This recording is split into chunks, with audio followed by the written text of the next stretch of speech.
Bonjour à toutes et à tous. Merci d'être là aujourd'hui pour cette deuxième avant-première du salon Supply Chain Est sur la thématique de notre transport. Juste pour vous resituer rapidement, Supply Chain West, c'est le salon professionnel de la logistique et du transport en Bretagne depuis 2 ans. Cette édition a vu cette année, nous avons mis en place les avant-premières pour aller à la professionnelle des autres départements bretons. Donc, notre venue à Saint-Brieuc aujourd'hui. Et on est gentiment accueillis par la SSI des Côtes d'Armor, à qui je vais laisser la parole tout de suite. Monsieur, Écoutez, merci. Bonjour à toutes et à tous. Je me présente rapidement. Globalement, je suis l'élu en charge du projet hydrogène du département au sein de la SSI des Côtes d'Armor et je travaille avec Francine Gassé ici à mes côtés. Mais avant tout, bienvenue. Bienvenue. L'hydrogène de Saint-Brieuc, c'est quoi? C'est une station de production d'hydrogène par électrolyse de l'eau. C'est donc porté par un consortium regroupant un certain nombre de partenaires, dont Saint-Brieuc en agglomération. Pourquoi je cite Val d'Entrauque? Parce que simplement, Saint-Brieuc en agglomération est l'entité du secteur qui envisage d'acquérir 14 bus hydrogène, dont 12 articulés de mémoire, 2 normaux, ainsi que 2 bennes à ordures ménagères, tout utilisant l'hydrogène comme vecteur de carburant. C'est un projet qui est de l'ordre d'un peu plus de 30 millions d'euros, porté à la fois par un certain nombre de partenaires, bien sûr, mais aussi avec l'appui de l'ADEME. Sans cette aide financière, point de projet, vous comprenez bien que les enjeux financiers sont assez importants. En termes de cible, eh bien, station de production en état opérationnel courant 2025.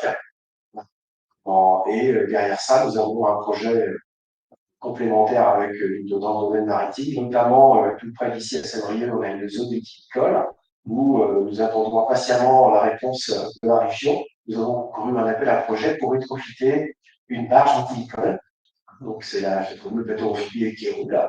Pour l'idée étant de convertir son diesel avec une autorisation hydrogène. Je ne passe pas plus de temps donc sur le sujet. On m'a demandé de faire très court et très rapide. Donc, vous voyez qu'on est sur un territoire hydrogène. Et une toute petite information complémentaire, et là, c'est Francis qui est à la manœuvre, un grand merci à lui. On a sur le secteur, on a créé ce qu'on appelle cluster, le mot qui pas très sympa dans la période. Donc, c'est ICO. ICO regroupant 150 entreprises qui sont réunies tous les mois, il y a à peu près, Francis, où nous évoquons des projets hydrogène. Nous devons informer ces 150 partenaires du projet, donc ces partenaires avec des horizons très variés. Ce sont des structures qui travaillent dans le domaine de l'automotive, dans le domaine de la mécanique, dans le domaine des services électriques. Un territoire hydrogène que l'on souhaite développer dans les mois et les années à venir. Merci.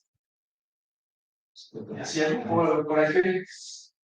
Alors, pour poursuivre, alors bonjour à tous. Alors, Alexandre Colomb, je suis directeur d'une structure qui est liée au champ de commerce, qui s'appelle Bretagne Compétitivité, qui est basée à Rennes. Donc, notre métier, c'est de faire de l'accompagnement, de la sensibilisation des entreprises et plus particulièrement des PME sur les enjeux de stratégie de diversification, d'innovation, entre autres. Et puis il se trouve qu'on est partenaire de Bretagne Supply Chain, ici représenté par Amélie, sur un projet en lien avec ce qui vient d'être évoqué sur les énergies dans le transport, notamment le transport de marchandises. On pourra en parler tout à l'heure dans les questions. Alors pour cette première partie, alors déjà, le sujet de l'intermodalité, alors le sujet des transports, vous êtes tous du secteur, je ne vais pas revenir sur les enjeux, mais il y en a deux principaux. Vous allez confronter à des enjeux économiques et sociaux importants, et puis des enjeux écologiques aussi très forts, à la fois qui impactent le coût de l'énergie, mais aussi qui impactent l'environnement. Et l'intérêt de cette matinée, c'est d'essayer d'adresser les deux sujets, en fait, de voir comment les enjeux économiques et écologiques peuvent être conciliés. Alors, un petit chiffre quand même qui fait un peu mal, hein, c'est en France, le premier secteur qui rejette le plus de CO2, c'est le transport. Alors, c'est une réalité en France, le classement de la première position, malheureusement, il est lié au fait qu'on produit l'énergie nucléaire. Donc, ça fait que dans les autres pays européens, c'est la production énergétique qui est en numéro un, et en France, ça rend le transport le plus impactant. les 40%, bah, la moitié, c'est de transport routier. Alors, comment faire pour travailler sur ces émissions? Je sais que depuis des années, la filière, le secteur s'est retroussé les manches pour inverser les tendances. Alors, bien sûr, il y a des enjeux de réduire le transport, notamment en relocalisant certaines activités. Il y a des projets au niveau de la région Bretagne, notamment avec Produits en Bretagne, pour avancer sur ces sujets-là. Il y a les enjeux qui viennent d'être évoqués de mix énergétique, hein, de revoir les autorisations, les technologies possibles pour transporter. Et puis, c'est le sujet de notre matinée, il y a la question de l'intermodalité pour pouvoir répondre de camions, notamment sur la route. Alors, pour adresser ces différents sujets, nous avons un gros panel d'intervenants.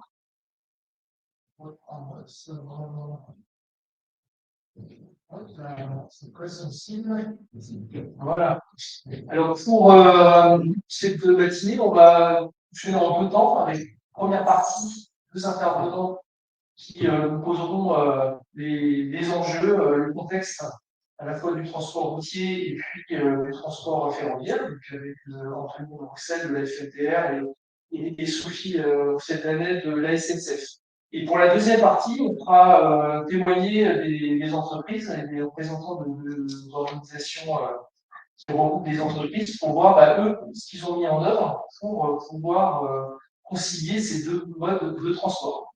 Alors sans plus tarder, je vais laisser la parole à Anthony qui va faire les choses un peu directement, planter le décor et nous expliquer ce qu'il en est dans le transport routier. Bonjour à tous, donc Anthony Ansel, je suis délégué de la FNTR Bretagne, Fédération des transporteurs du pied. Juste pour apporter une précision sur les chiffres, les données déjà. Pour planter le décor, 40%, ok, 20% transport, mais 6% transport routier de marchandises. Voilà, la précision sur l'importance.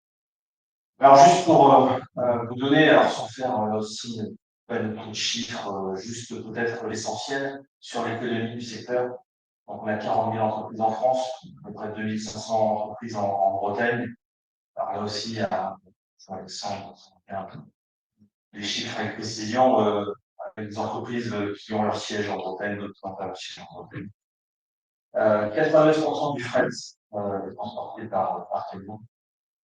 Et le secteur pèse près de 50 milliards d'euros de chiffre d'affaires.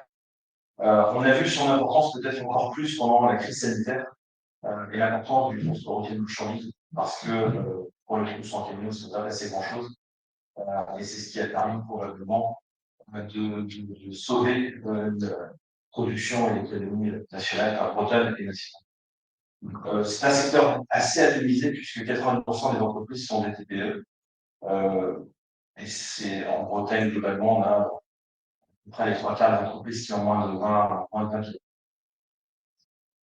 Sur l'environnement, on est un secteur précurseur, alors voilà, 6% en CO2 sur les camions, ce qui est possible en chiffres. Comme tu as introduit le sujet, ça va faire un peu réagir immédiatement. C'est un secteur qui a contribué énormément à la baisse des émissions de CO2 et à la baisse des émissions polluantes. On parle beaucoup d'émissions de CO2, on parle un peu moins d'émissions polluantes. Or, c'est quand même un secteur qui a, alors, parce que les constructeurs aussi, clairement, ont réussi, parce qu'on dépend un peu de ce que les constructeurs sont capables de mettre en œuvre, en termes de techno, a beaucoup progressé, puisque c'est 80% d'émissions polluantes en moins sur les 4 dernières années. Un secteur social engagé, puisqu'on est à un peu plus de 600 000 salariés, une croissance de plus de 16% de techniques en 5 ans. Je pense qu'elle pourrait être plus importante parce qu'on a un problème d'attractivité quand même dans le secteur, que ce 13% pourrait être, je pense, être plus 23% sans trop de difficulté. Nos salariés sont principalement en CDI, le temps partiel est plutôt choisi que suivi dans notre secteur. On est un secteur qui forme énormément puisque, déjà d'une, pour rentrer dans le secteur du transport, il faut un permis et des formations minimales obligatoires. Quand quand on entre en formation, si on a 99% de son diplôme, c'est 100%, puisqu'il faut absolument avoir ces titres administratifs pour pouvoir conduire. Voilà un peu le décor, le panorama des courses. C'est.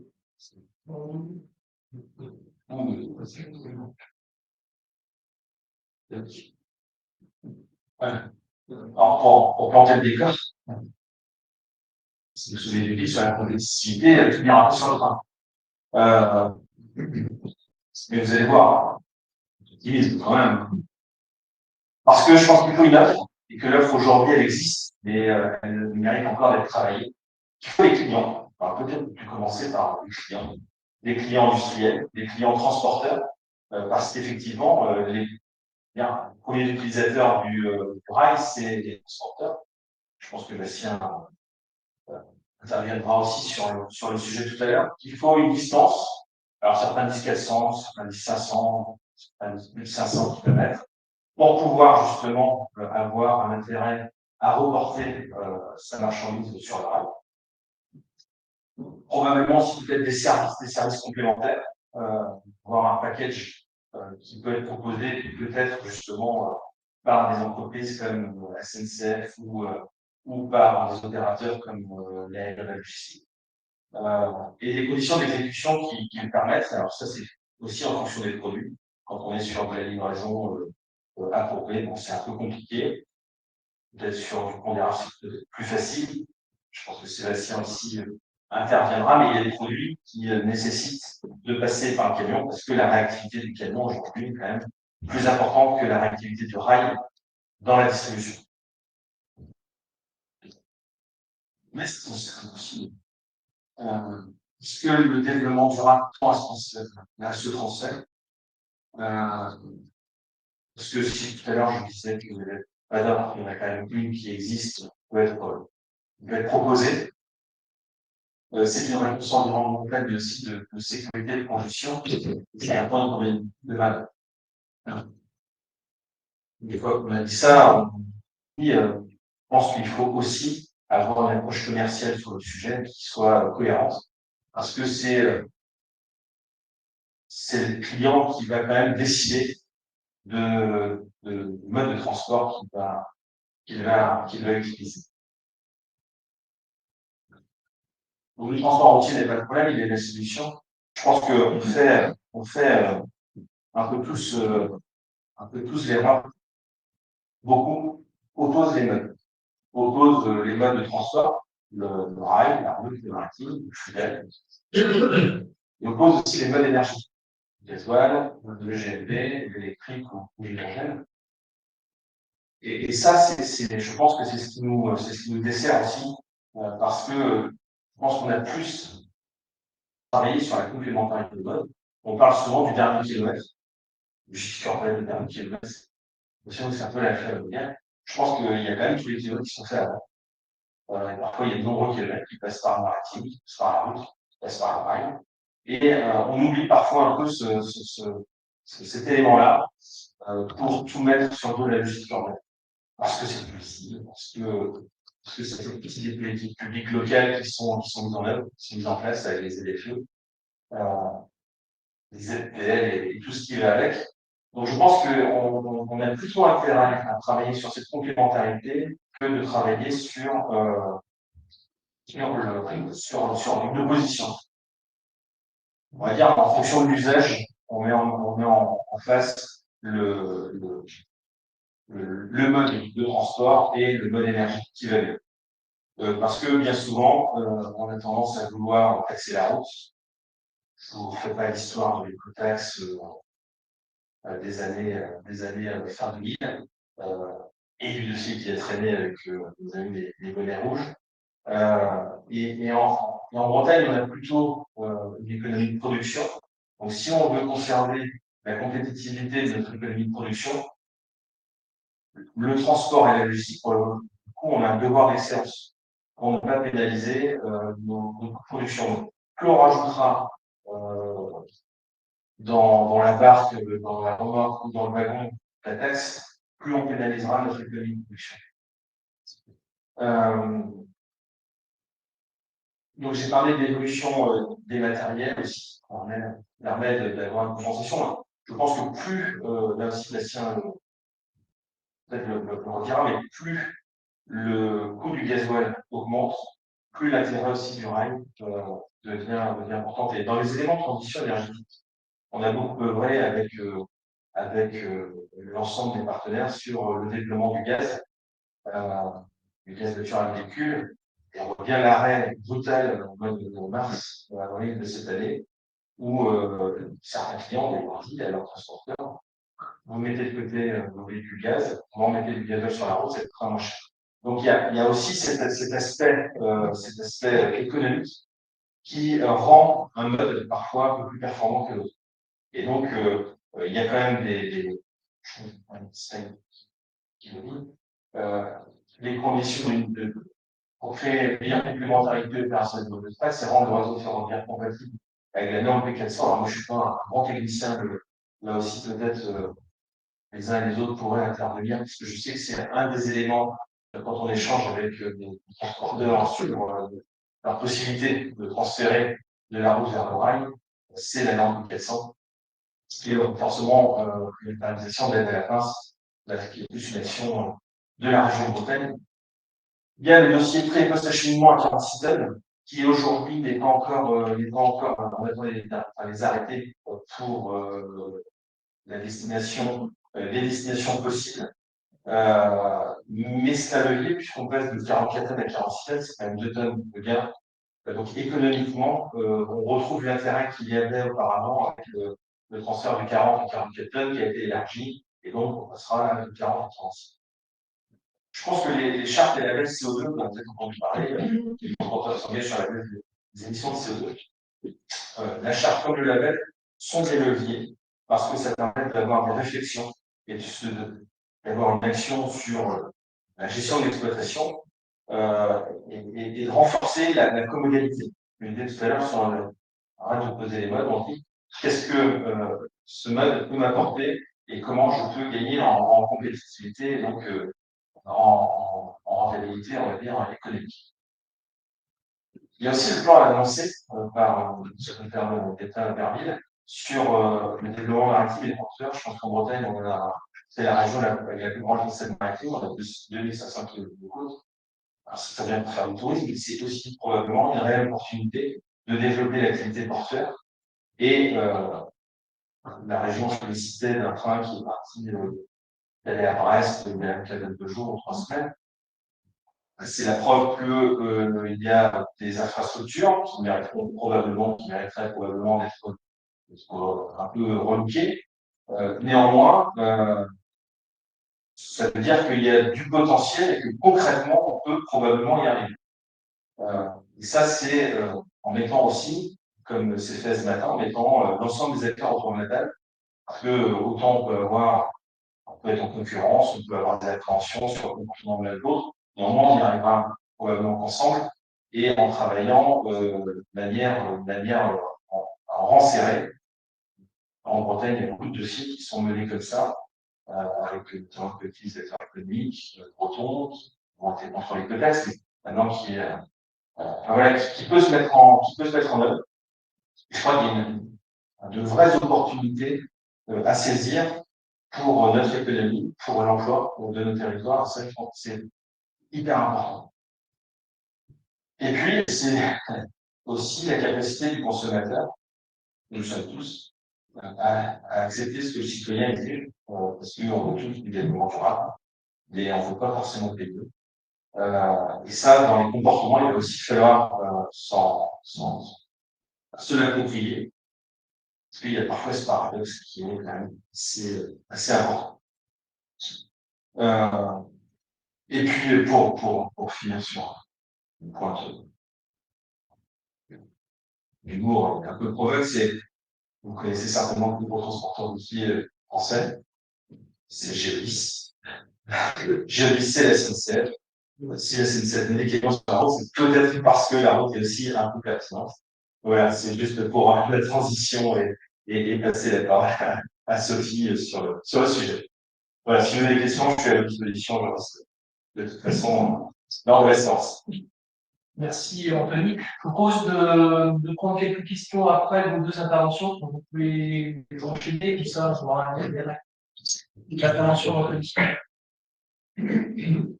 Vous pouvez rester ici Vous pouvez rester si on vous voit sur la retransmission. En fait, on va être deux. Je suis pas toute seule. Restez.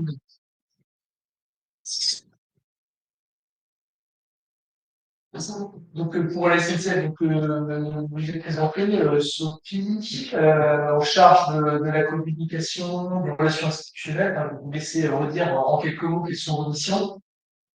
Oui, donc je suis responsable relations extérieures à SNCF Réseau. Là, ici. Donc, je suis en charge des relations donc, avec les institutionnels, mais également en charge de tout ce qui est concertation, gestion de crise, voilà. Les missions sont larges. Et je suis accompagnée de Nicolas Rousseau, à qui je laisse la parole sur sa présentation. Bonjour à tous, Nicolas Rousseau. Je suis la partie, le pendant commercial, on va dire, quelque part, moi, d'accompagnement des entreprises de fret, des gens qui veulent faire du fret en Bretagne, mais aussi des voyageurs, de casquettes. Et donc, moi, j'ai plutôt un rôle de facilitateur sur le périmètre breton. Donc, l'idée, c'était de commencer en présentant un peu SNCF en Bretagne, parce que je ne sais pas si tout le monde connaît SNCF Réseau. Hein. Donc, il y a le groupe SNCF, SNCF Réseau et SNCF Voyageurs. Nous sommes SNCF Réseau, donc nous sommes les gestionnaires du réseau ferroviaire. Donc, quand on a dit ça, on a fait quelque chose. Donc, quand on est gestionnaire du réseau ferroviaire, on est en charge de la maintenance, des travaux, de la modernisation du réseau, mais pas que, et également de l'ensemble des relations que nous avons avec les clients ferroviaires. Et donc, en Bretagne, on a quand même pas mal de clients et on a 4 entreprises ferroviaires, comme je dis, avec qui nous travaillons. Donc, Millet, Nederland Cargo, Fret SNCF et Captain France, VFI, avec qui on travaille en fait sur la Bretagne. On a 1200 km de ligne en Bretagne. On est à peu près, on est plus de 1000 agents en fait, hein, sur la Bretagne. Alors, ces 1000 agents sont aussi sur le terrain, ce sont des gens aussi de l'infrapôle hein, qui font des travaux, la gestion de la végétation. Voilà, c'est plein de choses. Donc, je vais faire plus vite que ça, mais en gros, on a 2 millions de tonnes de marchandises transportées voilà, sur la Bretagne, ce qui représente une part assez minime, puisqu'en fait, on est à peu près sur 30% du trafic global sur la Bretagne qui est ferroviaire, mais je vais reviendrai plus tard. Et on a un peu plus de. On a à peu près 15 circulations de fret par jour, mais ça varie en fonction des jours. Voilà. Et donc, tout en haut de la présentation, vous avez les investissements que nous réalisons sur nos réseaux, aussi bien en termes d'investissement que de modernisation du réseau. Voilà. Donc, on est aidé pour ça par différents partenaires, bon conseil régional, l'État et les collectivités lorsque les investissements sont importants. Je vais passer à l'autre.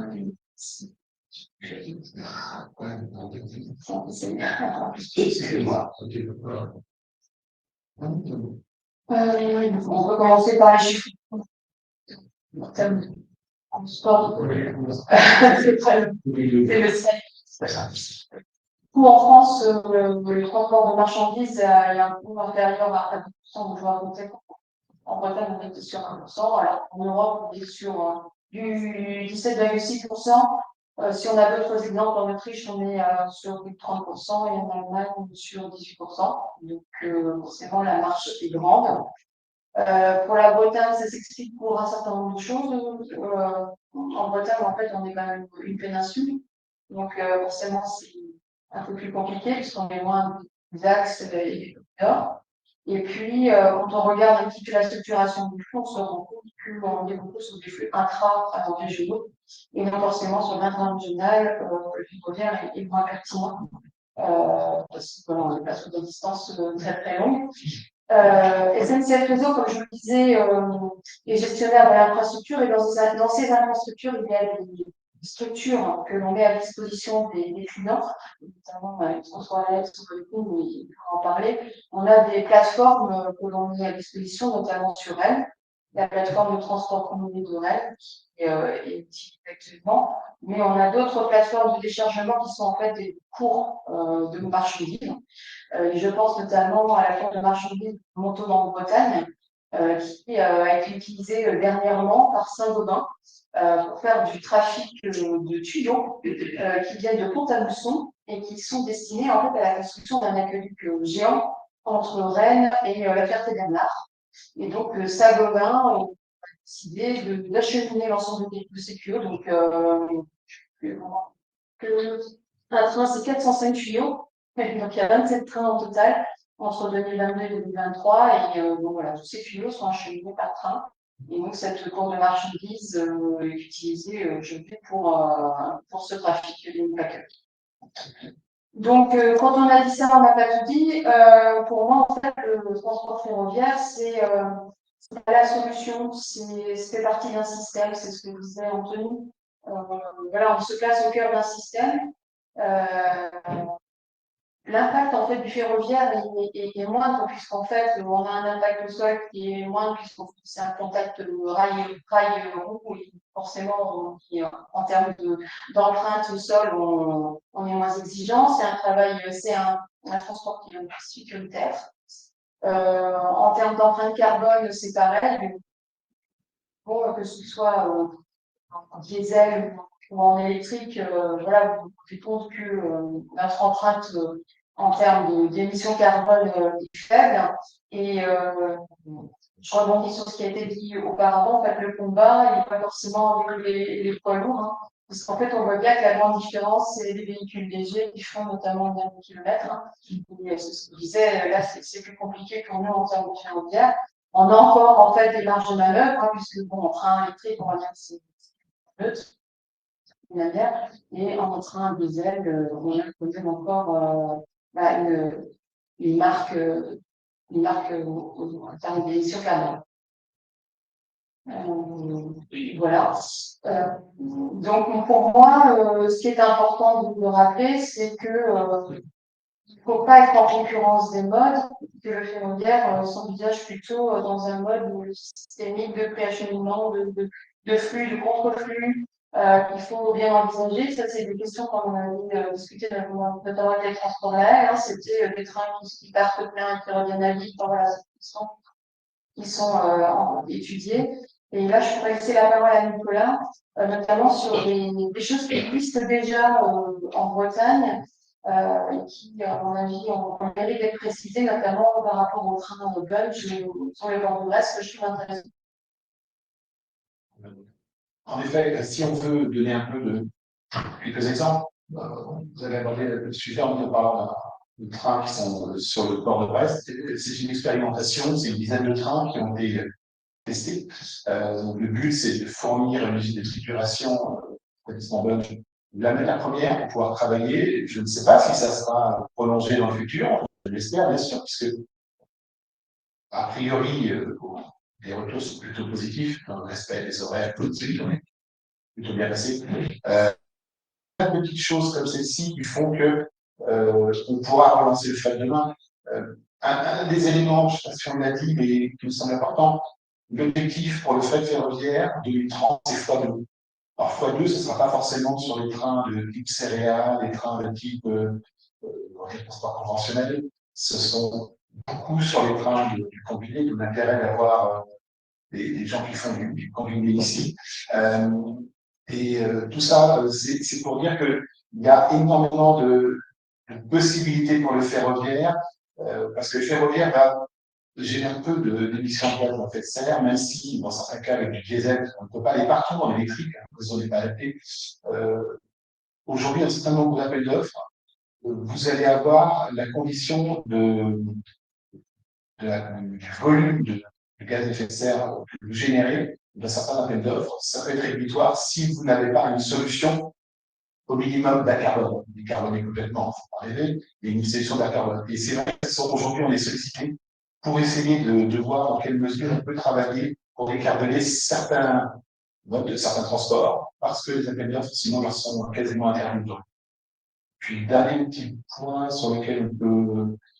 Voilà, ça c'est un autre exemple. Et allez, je vais essayer de casser une idée reçue. On dit le train, c'est très bien sur les longues distances. c'est vrai, ça marche beaucoup mieux sur les longues distances, puisque j'ai pas de chiffre non plus 400, 500 km, je sais pas, il faut quand même savoir qu'on a un certain nombre de trafics qui sont des trafics en navette. Et ça marche très très bien en ferroviaire. Ils sont sur de relativement courtes distances, du 100, 150 km, avec une rotation qui est journalière, c'est-à-dire une utilisation optimum du matériel. Et là, dans ces cas-là, oui, c'est aussi efficient. Je ne dis pas qu'on a ce genre de solution bretagne, attention. Mais le train, ce n'est pas que la longue distance. Dans certains cas de figure, la courte distance, elle est pertinente. Là, en l'occurrence, un exemple que je peux vous citer, c'est les appros de bouteilles d'eau qui vont prendre le bateau, et donc c'est la navette qui va dans le port de Marseille, par exemple. Je sais pas si c'est Marseille, je ne me trompe pas. Mais voilà, c'est de l'appro faire des ports, c'est faire ferroviaire, c'est de la navette, ça marche tout seul, c'est. Voilà, il y a des cas comme ça où ça peut fonctionner sur des courtes distances. Je suis d'accord pour faire Rennes-Brest en train. La pertinence peut exister, mais avec ce calcul, là, il y a un vrai calcul à faire. Je ne m'avancerai pas sur ce sujet. Voilà. Je rebondis juste sur la notion de navette. En Bretagne, on y avait réfléchi il y a quelques années sur justement une navette de sable et de cailloux qui faisait des navettes très régulières sur le secteur de l'Orient. Donc voilà, ça s'est pas fait pour X raisons. Mais voilà, on y a réfléchi aussi en Bretagne sur ces questions-là et sur des trafics extrêmement de niche qui était en fait le sable et le caillou sur le secteur de l'Orient. Donc, je pense que le dernier mot, c'est vraiment mutualisons, coordonnons-nous, et je pense que, voilà, je pense qu'il faut vraiment qu'on se parle entre nous et ne pas être en concurrence de nous. Voilà.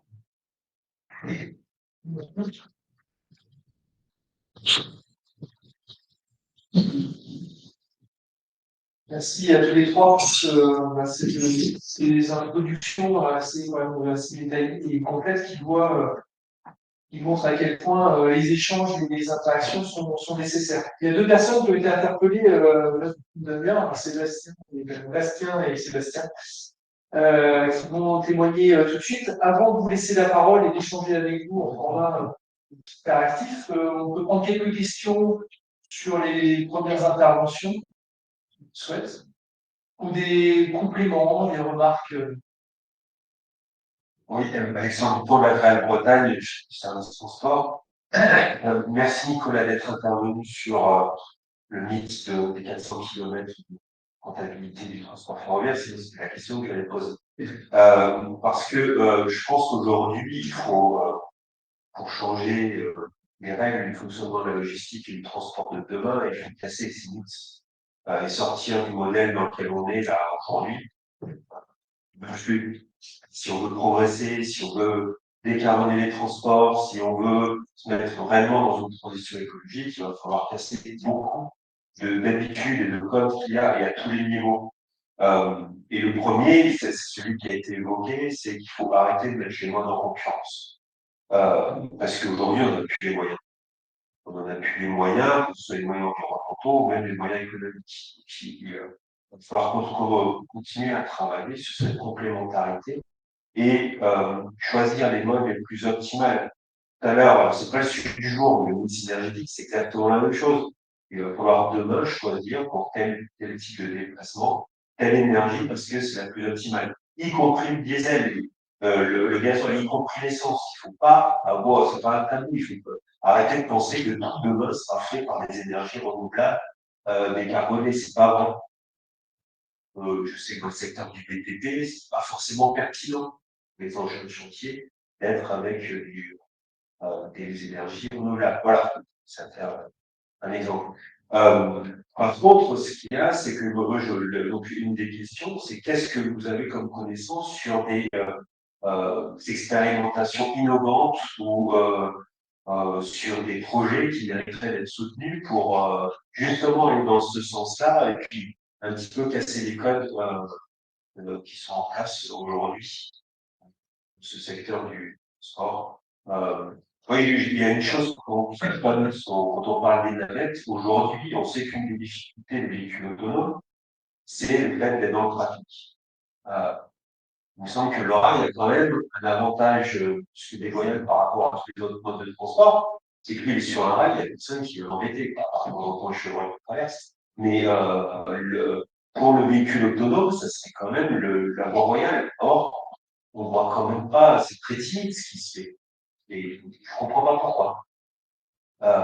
Pareil, dans le véhicule autonome, qui va régler quelques problèmes sur le routier. Et quels sont les freins, justement, qui vont à ça. Par exemple.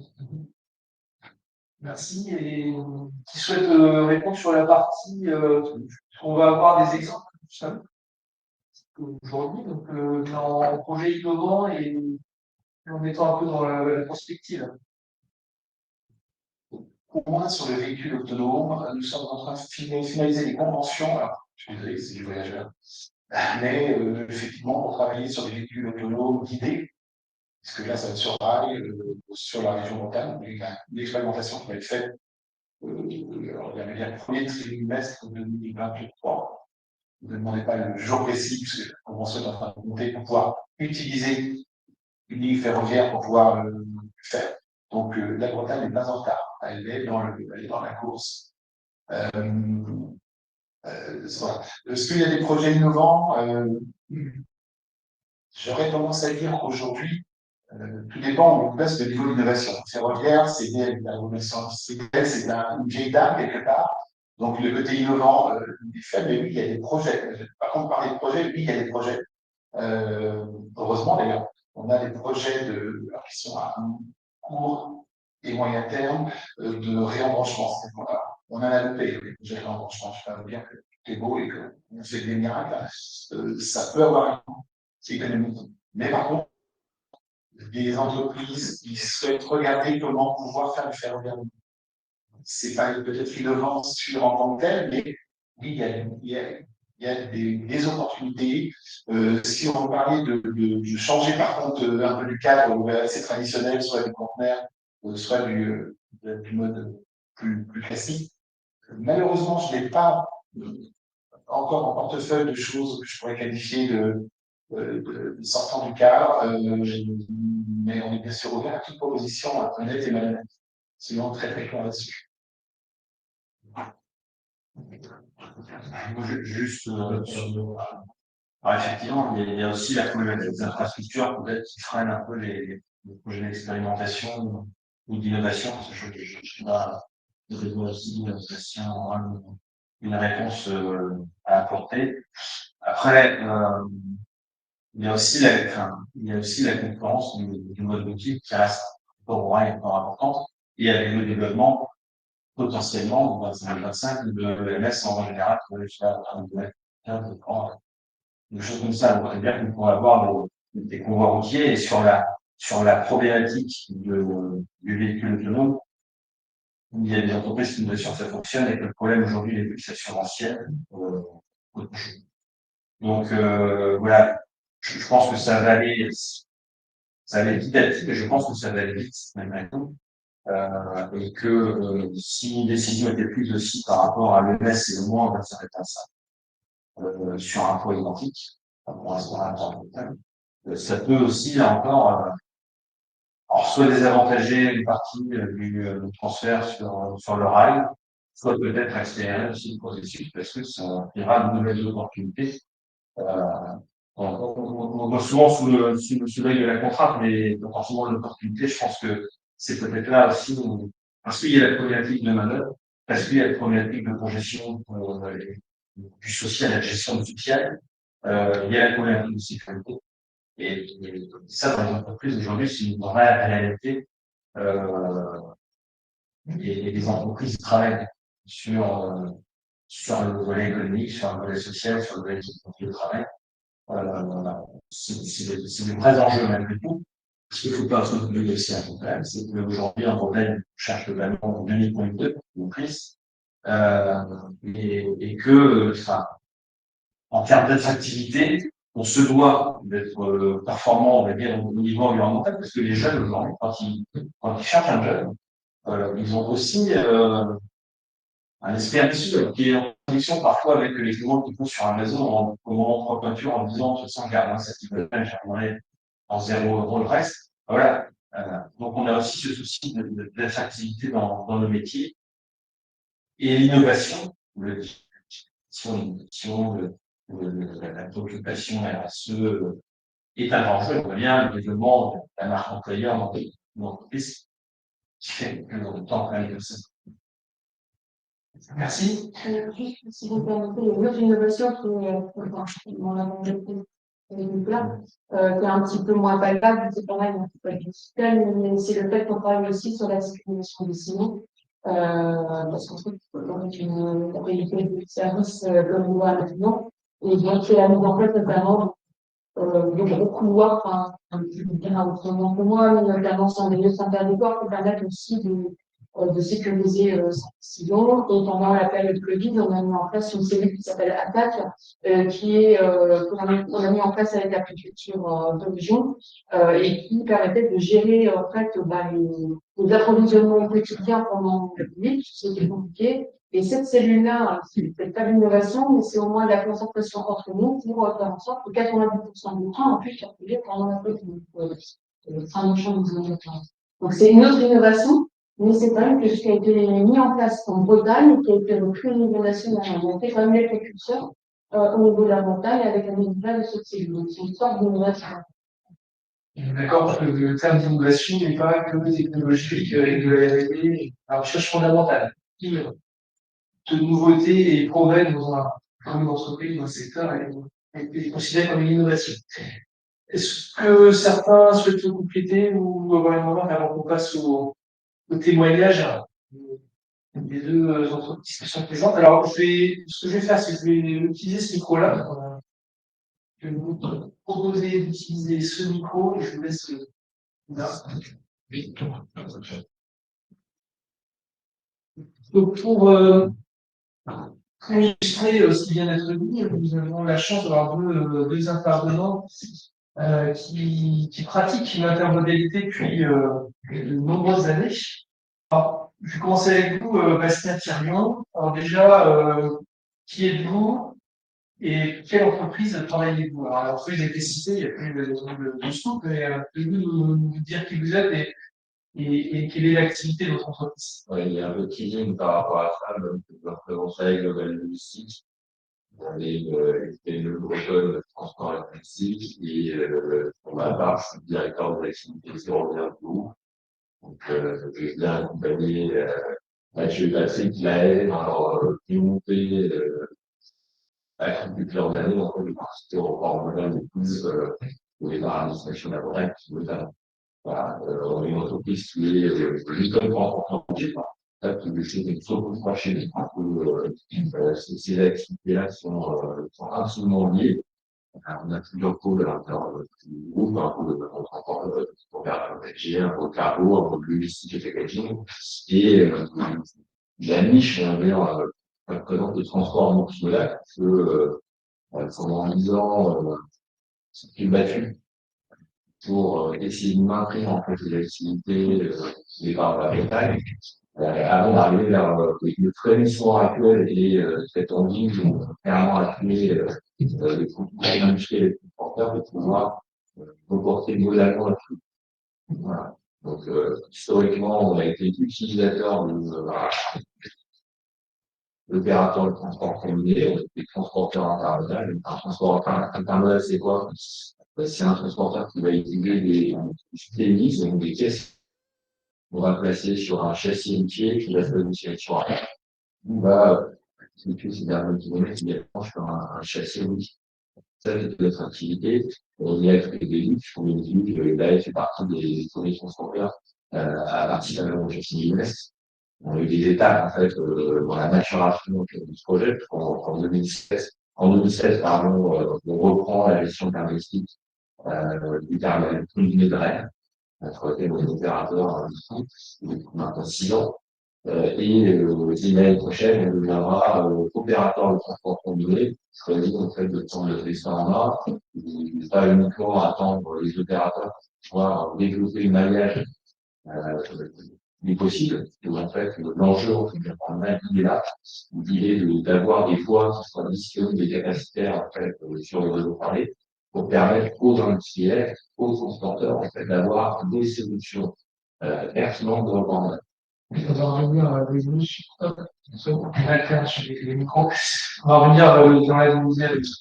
questions sur vos motivations et qu'est-ce qui a fait que l'entreprise s'est orientée vers ces nouveaux modes de transport.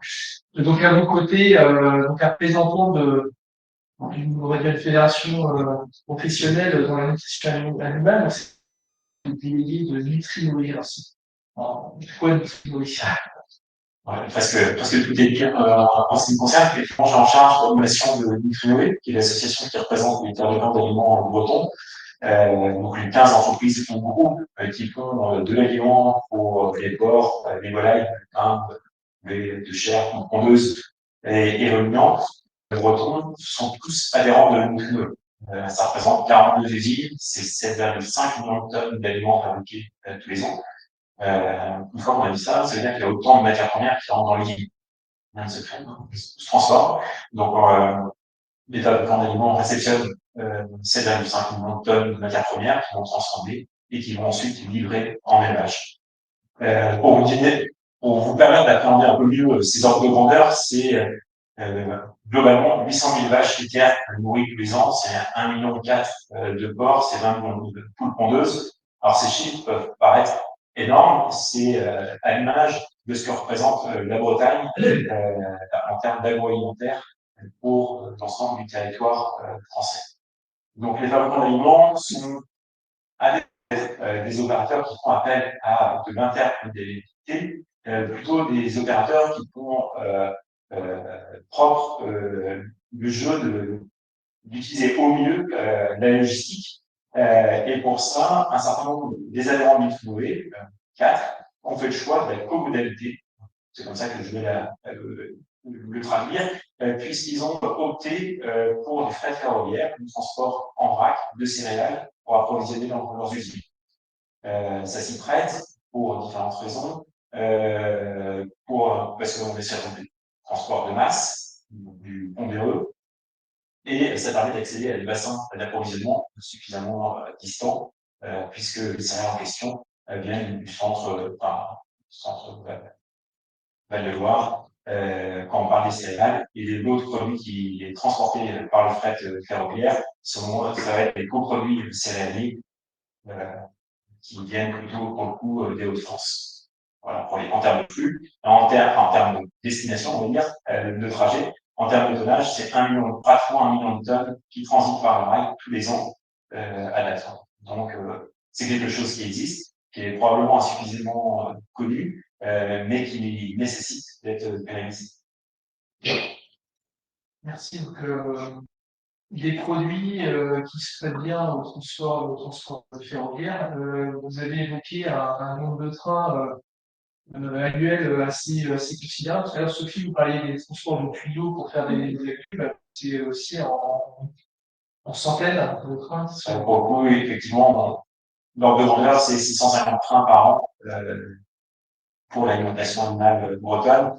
C'est globalement 30 000 camions de moins sur les routes, ça veut dire moins d'usure, ça veut dire moins de circulation, plus de sécurité, on réduit le risque accidentogène de fait, et puis moins d'émissions directes, puisque ce qui est fait par train est fait par le transport routier, et indirect, puisque moins d'usure des routes, on dit des routes en meilleur état, et donc moins de consommation des autres utilisateurs ou usagers de la route.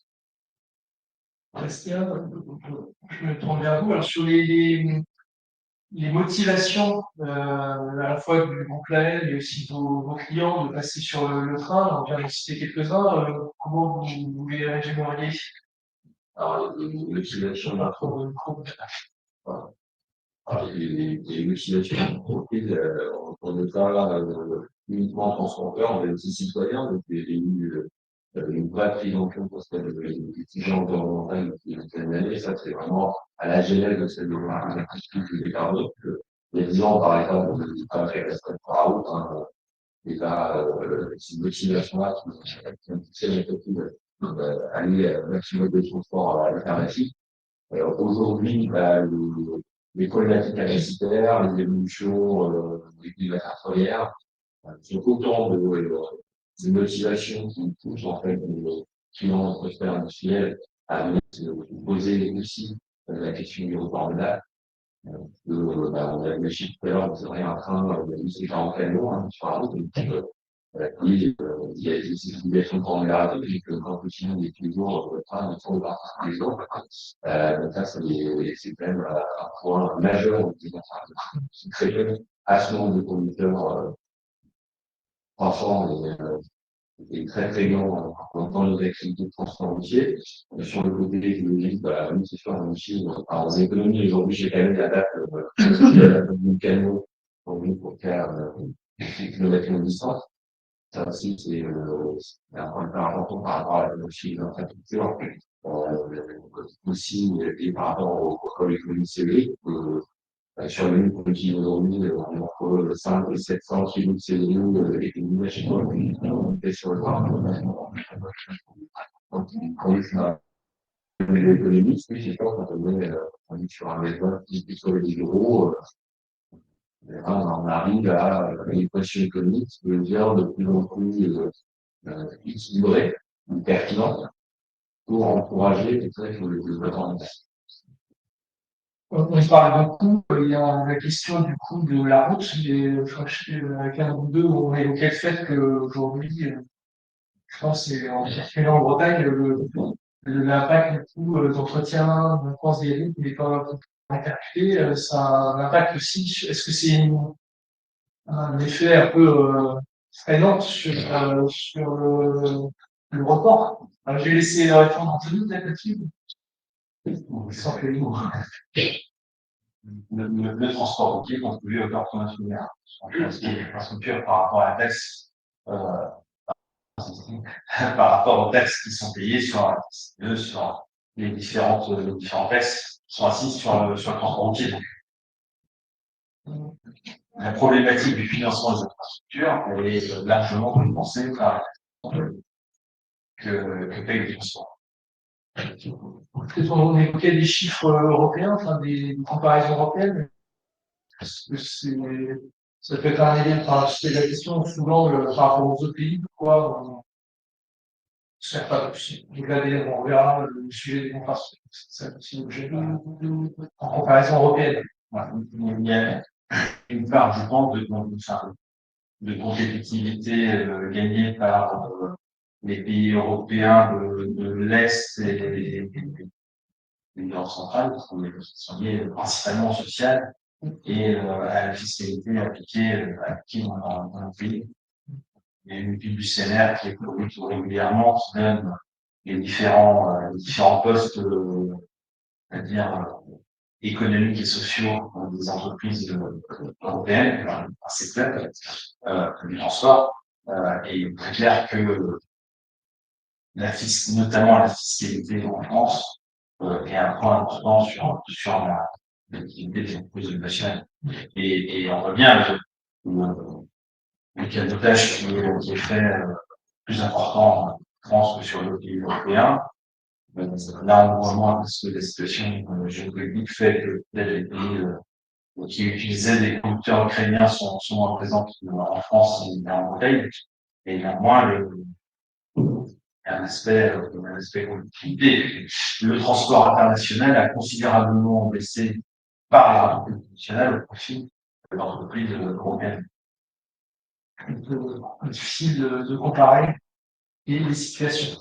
Je reviens vers vous, Bastien Thirion, sur vos choix, notamment d'axes de transport. C'est aussi un élément déclencheur, c'est qu'aujourd'hui, on a un axe privilégié nord-sud de transport ferroviaire, et puis vous venez un peu discuter cette approche. On est un utilisateur du transport ferroviaire en transversalité. Voilà, ce qu'on disait, en plus, c'est 80% pour les ferroviaires et 80 axes ville Paris, ville Marseille, vraiment, les gros des flux, les réseaux aussi, les denses, des utilisateurs de ligne qui fait à une minute, qui permet aujourd'hui de couvrir l'Auvergne-Rhône-Alpes, en plus le soir rhodanien, pour les semaines qui les souhaitent. Et voilà, la première, c'est que le 6 mars, on ouvrira une deuxième ligne de départ à Rennes, à destination de Lille, aussi, avec plusieurs enjeux pour nous, et puis encore des autres projets qui sont dans cette ancienneté, des nouvelles sera un corridor, on va dire, en termes de capacité de transport, hein, aux environs de Bretagne, c'est quelque chose qui est très difficile si on en est, moi, pense à gauche, il y a deuxième objectif de ça, c'est d'ouvrir aux industriels bretons l'accès au corps nord de l'Europe.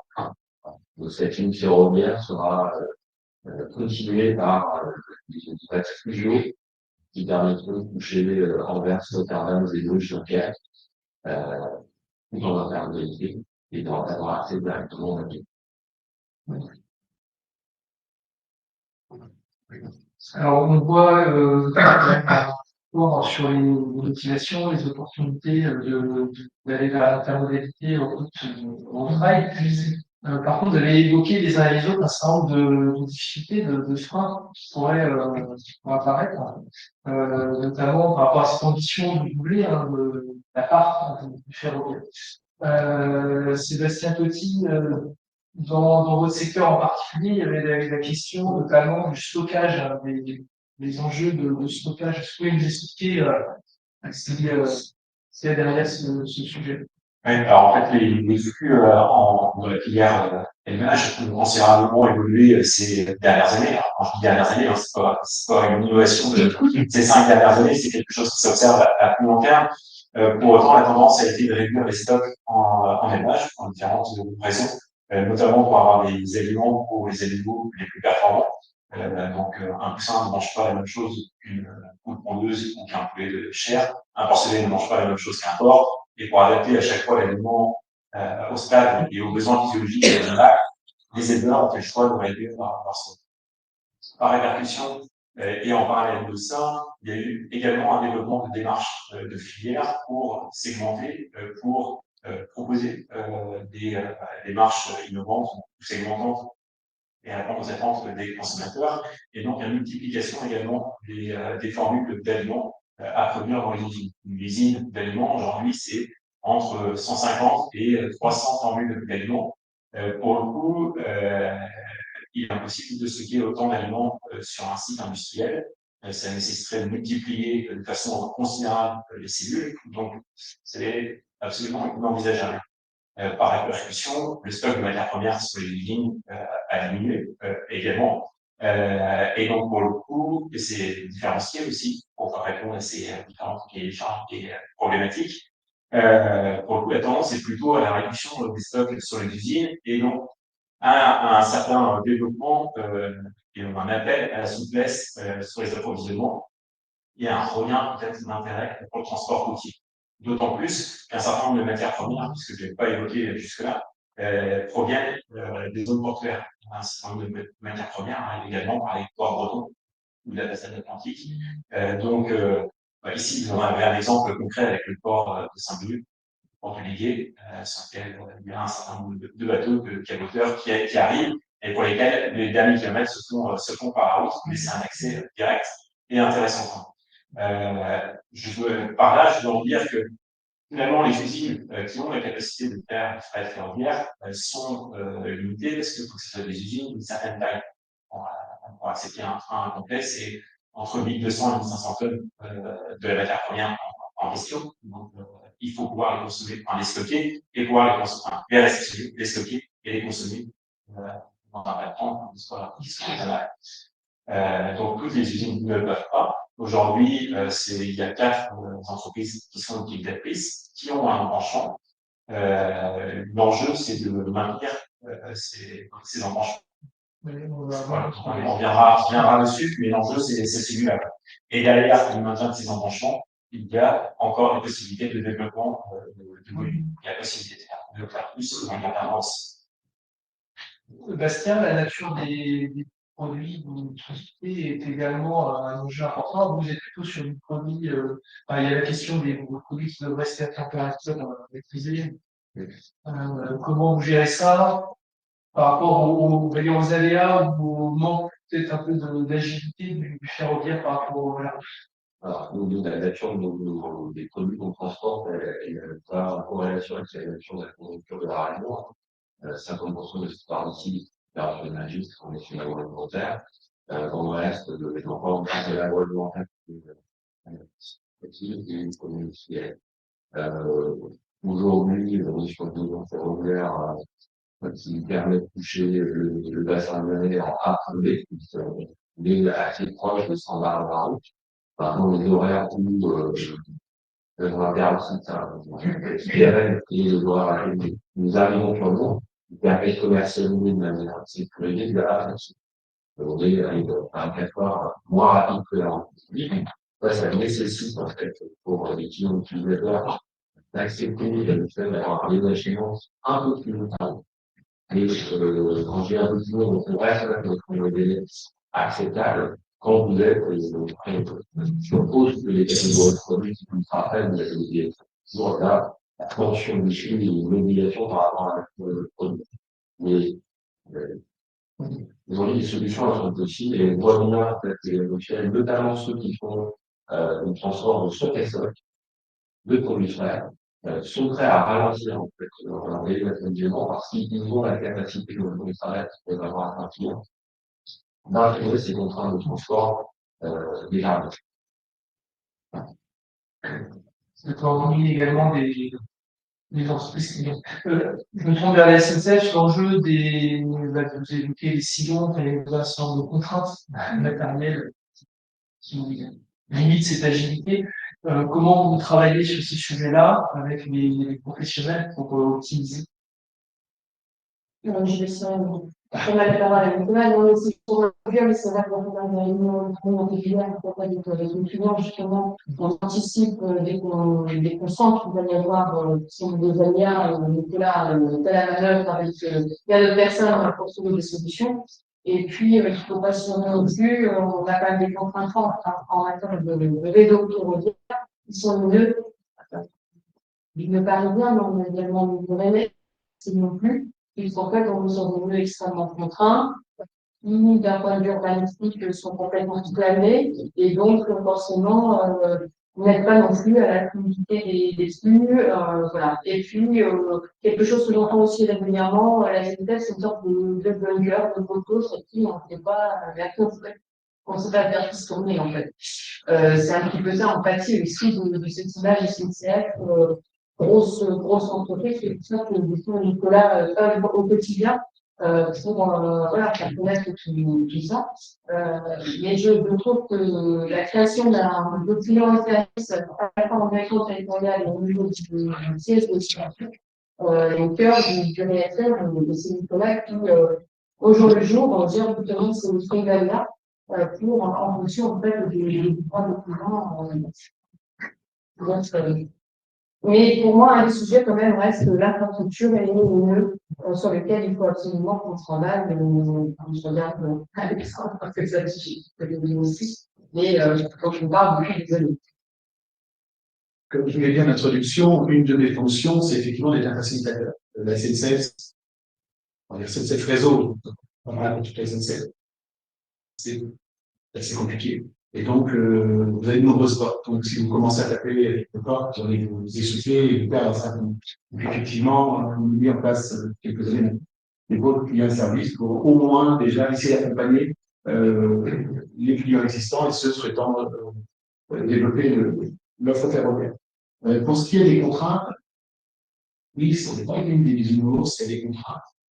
Les prochains grands enjeux que nous allons avoir, et je ferai un sujet qui sera plus tard, ça va être les infrastructures, parce que on n'est pas sans savoir que nous sommes sur un mode guidé.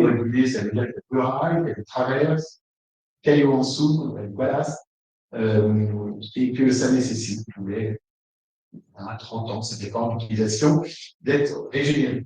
Une des particularités de la SNCF, et ça c'est important, c'est aussi vrai pour les voyageurs que pour le fret, et on a là-dessus des partenaires qui nous accompagnent, et on ne peut que les remercier, c'est qu'il faut les renouveler, et que la SNCF aujourd'hui est à la paye, entre guillemets, le renouvellement de ces infrastructures. C'est-à-dire que dans de nombreux pays, le ferroviaire est en très grande partie pris en charge par les gouvernements. Ce n'est pas le cas en France. Il y a eu des aides, mais pas forcément pour ça. Après, nous pensons à quelques aides.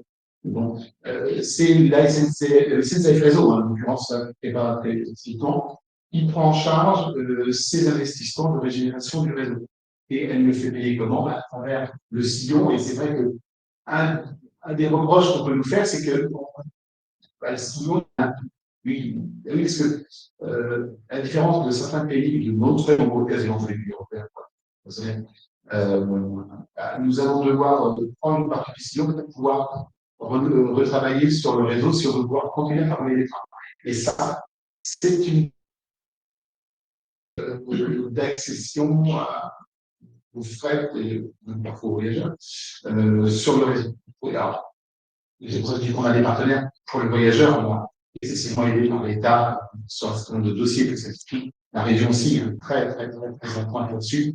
Mais et on a cette chance aussi, ils nous accompagnent sur des sujets frais.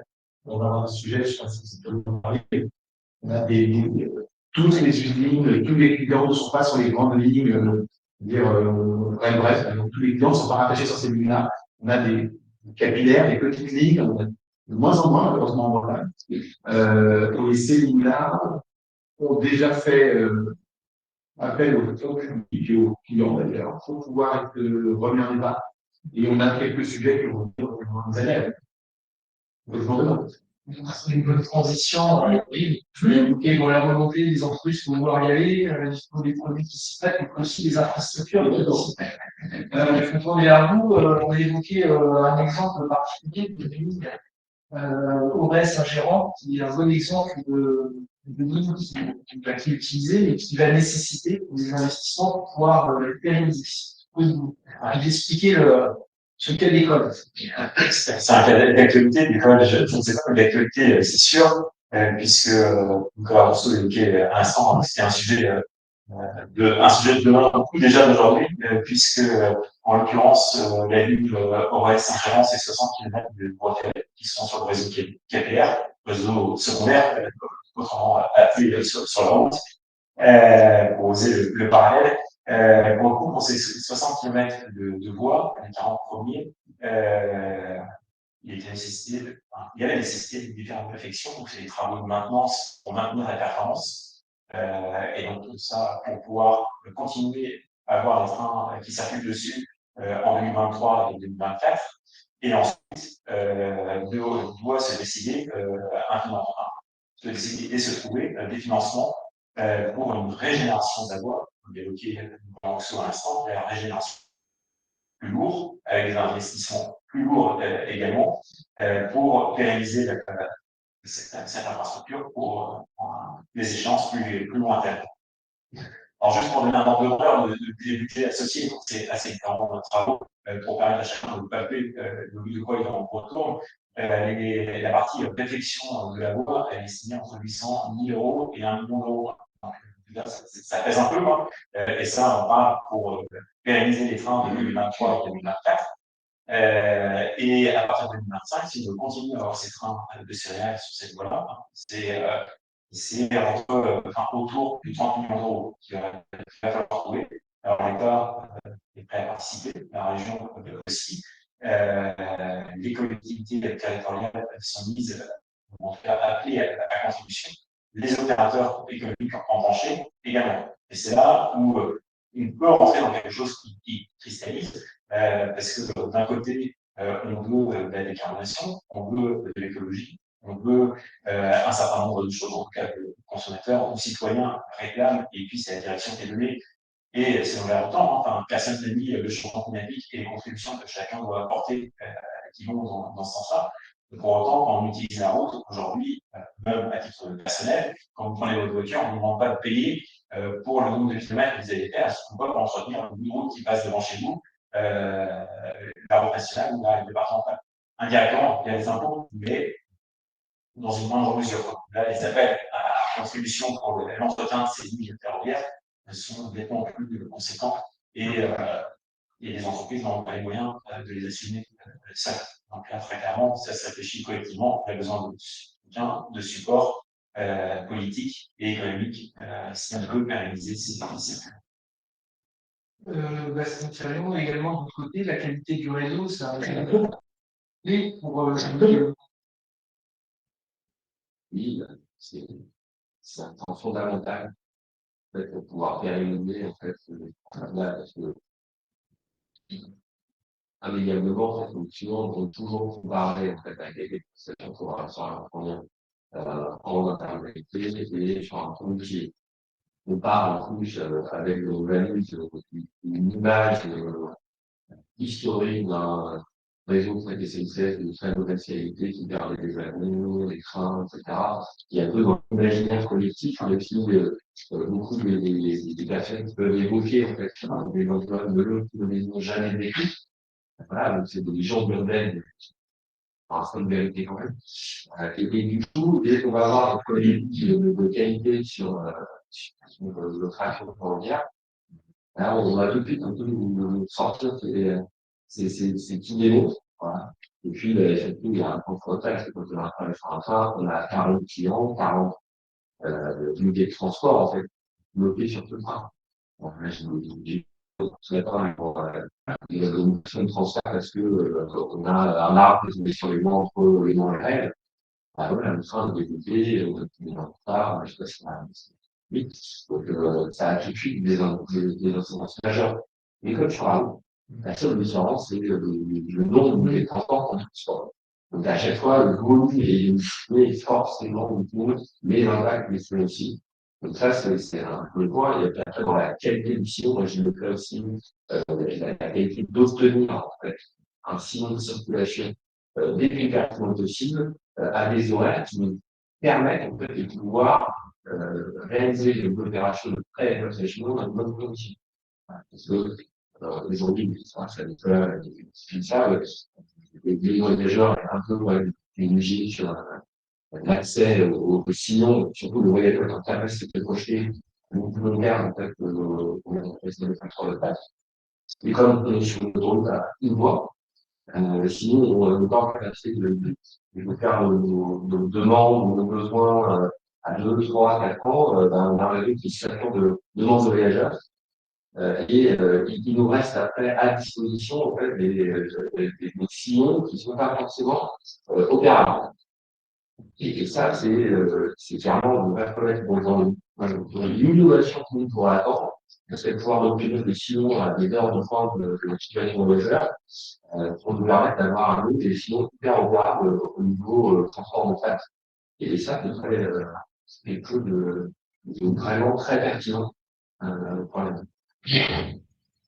Est-ce que ça fait partie des points de la stratégie qui est à venir de SNCF?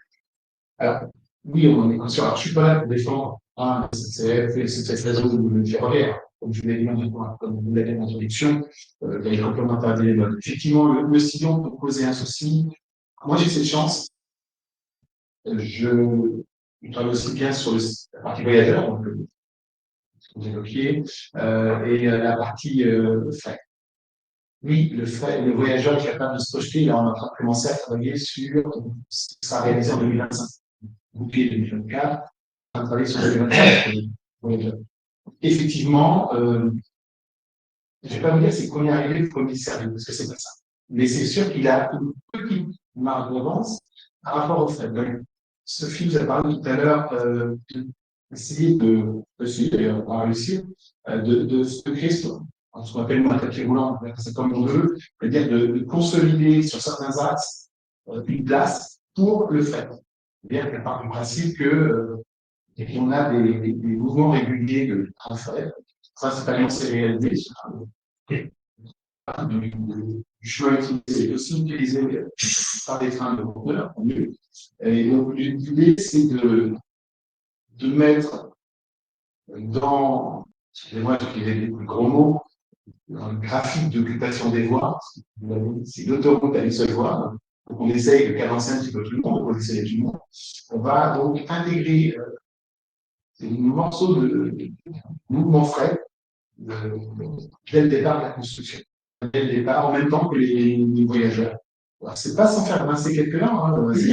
La chance qu'on a, c'est que l'on travaille avec la région, ceux qui ne le savent pas, c'est quand même la région qui organise les mouvements de voyageurs à travers le TER. Hein. C'est un grand financeur.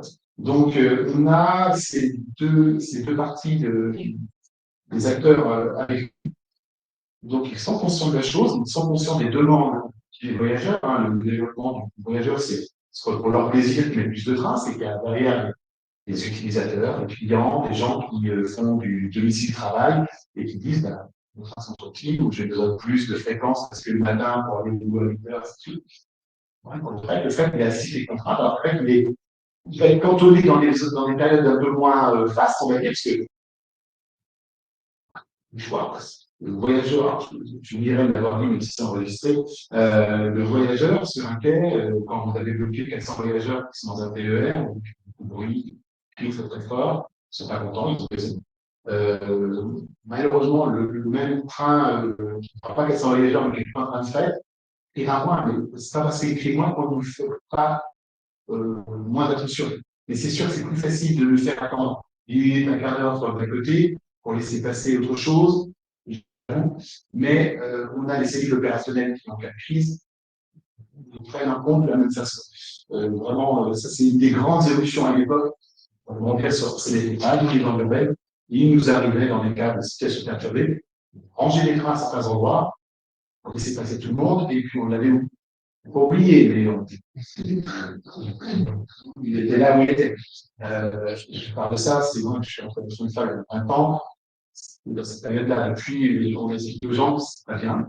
Ils vont intégrer que le voyageur qui client sur le quai, c'est embêtant, mais que le train de fret est bloqué et derrière, il y a un autre impact sur les industriels, les usines, la même chose. C'est pas dans l'immédiateté, mais derrière, il va avoir un impact. Ça, c'est rentré dans les mœurs. C'est vraiment important, il faut bien l'avoir en tête. Donc, pour faire ça, oui, on essaye de travailler pour pas forcément sur le cycle du départ à l'arrivée, mais moins sur des parties un peu compliquées, mais on travaille dessus pour qu'il ne soit pas sacrifié sur le thème du voyageur. Parce que le voyageur, il est dynamique, parce qu'il voilà, y a de plus en plus qui veulent le prendre, et il prend de plus en plus de place. C'est un point. Non, je veux dire, pour rebondir, il y a d'autres structures aussi, soit qui avaient également travail, notamment pour les infrastructures, c'est le grand point de la région. Et puis, il ne faut pas oublier que le Conseil régional de Bretagne lance aussi une étude sur le fret, donc c'est vraiment quelque chose que je dis au cœur de stratégie, mais que pas que d'un point de vue SNCF, c'est vraiment globalement à l'échelle de la Bretagne, même si la région Bretagne, parce que j'y étais notamment, j'étais en charge du fret, on avait déjà commencé il y a 10 ans à prendre une mission à une étude de fret et de développement du fret en Bretagne. Voilà, c'est une question qui aujourd'hui est au cœur de tous les débats et le Conseil régional souhaite vraiment aboutir sur cette étude. Il y a une thèse qui a été celle de la région d'un commun, qui est très très très intéressante. Mais voilà, c'est juste un discussion, je suis Avant de parler d'un sujet d'infrastructure avec les CPE, qu'on va voir tout à l'heure, pour rester sur les grosses infrastructures, comme on a parlé tout à l'heure dans l'introduction, du maritime. Donc la Bretagne, c'est une région maritime. Il se trouve que, on parle de l'expérimentation de l'évoquer le train de Brest, il ne se passe pas grand-chose de ce côté-là entre le bateau, le train et la route. Comment on peut expliquer ça? Et puis, il y avait notamment en Bretagne, et puis vous basez les gares, ça joue énormément, notamment dans l'acceptation par les citoyens de voir passer dans la nuit un train dans pleine ville pour transporter des marchandises. Alors, qui veut commencer sur ce sujet de l'enjeu maritime et puis des perspectives potentielles? Ça, c'est le sujet de la région, hein, plus porté par la région, où on les accompagne. Je tourne vers Je ne travaille pas à la région. Mais en fait, ce qui est sur le maritime, je sais, ils sont en train de définir une stratégie régionale portuaire qui est je ne connais pas la conclusion. Parce que je sais les signes qui ont pu être apportés par les élus de la région qui s'occupe des mobilités, c'est qu'il y a une volonté forte de mettre en complémentarité des grands ports maritimes. Pour le coup, c'est l'État qui est en charge des grands ports maritimes, et il n'y en a pas en Bretagne. Bon, car, voilà, puis Saint-Nazaire qui sont autour, mais en Bretagne, il y en a pas.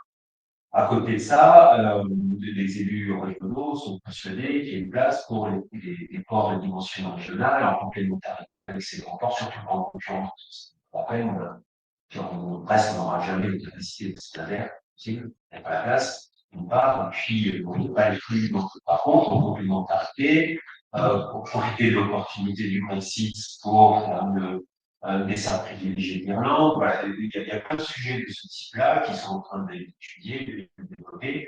Et ce que je sais aussi, c'est qu'ils veulent très fortement faire du maritime vers le ferroviaire. Sans qu'il y ait un lien routier entre les deux. Donc, les expérimentations qu'on a pu voir sont de ce type-là. Essayer de tester si le modèle peut tenir à faire du maritime plus sur. Après, qu'est-ce qui va se faire dans le port? Je sais que sur le port de Brest, ils veulent en faire la plateforme technique d'élaboration de tout ce qui est énergie marine renouvelable. Donc ça c'est déjà un projet qui est en cours. Après, ce qui va être fait, notamment sur l'Orient, Saint-Malo, c'est déjà un port qui a une activité relativement conséquente. Donc ça, je sais qu'ils veulent le pérenniser, moderniser le port, je pense, c'est aussi au nouveau flux qui arrive.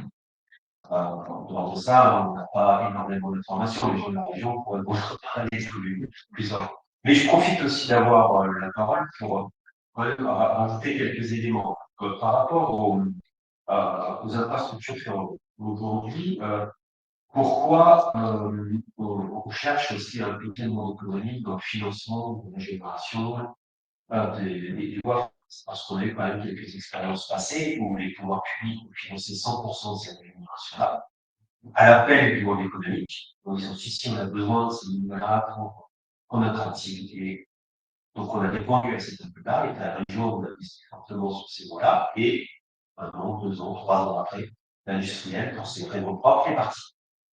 Donc aujourd'hui, on change complètement de modèle en disant, nous, ces investissements ils coûtent cher en banque rurale, il y a besoin qu'il y ait une activité qui soit pérennisée au moins quelques années, pas 20 ans, pas 30 ans, pas 40 ans, mais au moins pour quelques années, et donc en faisant participer au financement de la régénération des industriels, on sait que derrière, ils ont intégré cette part d'investissement dans leur modèle économique et ils vont rester au moins un certain temps. Voilà. C'est pour ça, c'est chez Chauvet comme froid. Et autre sujet, on va voir que le fret ferroviaire n'est pas non plus sous subvention de l'État. Je sache que cette année, les utilisateurs du fret ferroviaire, les décisions ne coûtent pas très très cher. Puisque je crois que c'est 25 millions d'euros qui ont été mis sur table par l'État pour accompagner les industriels qui utilisent le fret ferroviaire et payer une part ici. Comme d'ailleurs c'est fait sur le voyageur, hein, pour les trains, personne ne paye le vrai prix qui est lié à la région et l'État paye énormément le train. Donc c'est que les lignes qui sont publiées à 100%. Je reviens sur votre intervention, c'est assez intéressant. Il y a quand même cette question de jeu de redistribution, en fait, de ces aides. Parce que quand on évoque justement le transport combiné, on a l'utilisateur, un opérateur de transport combiné, qui a l'accès, en fait, à ces aides, que ce soit les aides à la trace ou l'utilisation du sillon, voire même des murettes, notre ferroviaire qui, elle, va avoir accès à ces aides-là. Mais à quel niveau, en fait, comment on peut être sûr qu'on a cette redistribution, en fait, de ces aides pour arriver au compte et qui fera, en fait, un impact positif sur les marges, en fait, de l'opérateur, de l'entreprise ferroviaire, et les soulever, en fait, elles servent uniquement à la fois à faire de bons résultats, parce qu'on peut voir, et pas à subventionner réellement son corps de rêve. C'est ma question. J'ai pas la réponse. Mais par contre, j'avais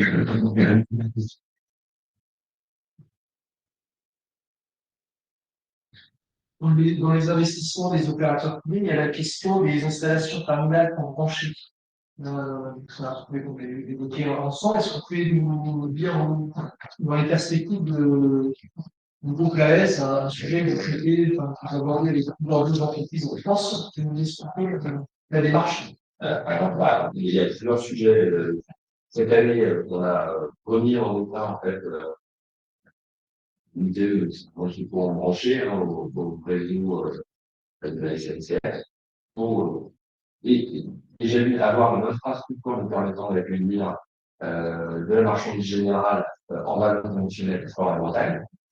Voilà, il existait tout dedans, donc si vous voulez faire livrer dans la marchandise générale, vous les arrivez à la marchandise de pour ensuite faire la destination dans le département de Bordeaux.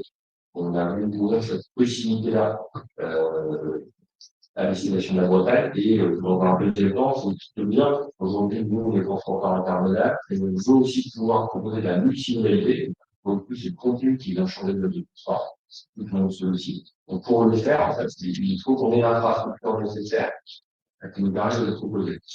Dans ce cas-là, on est rentré, nous, en discussion des coactions avec Fred SNCF, avec la discussion entre acteurs privés aussi, avec la volonté de pouvoir proposer à terme un maillage entre les territoires, entre les différents EPE et proposer la possibilité d'avoir accès à toute capacité en prêt entre un point A et un point B. Voilà. Là, il y a des projets en fait qui sont en cours pour 2023 et on est dans des discussions interactives pour aller plus à destination de la France ou du Sud. Ces solutions alternatives en fait étant pertinentes quand vous êtes sur des face à deux zones de flux ou des communes de marchandises transportées, c'est pas suffisant en fait pour envisager la mise en place d'un train qui a des charges fixes simplement très importantes. Il faut couvrir par cette effet de volume. Donc ça, c'est le premier point, c'est entre points branchés qui nous permet de protéger des solutions multimodales.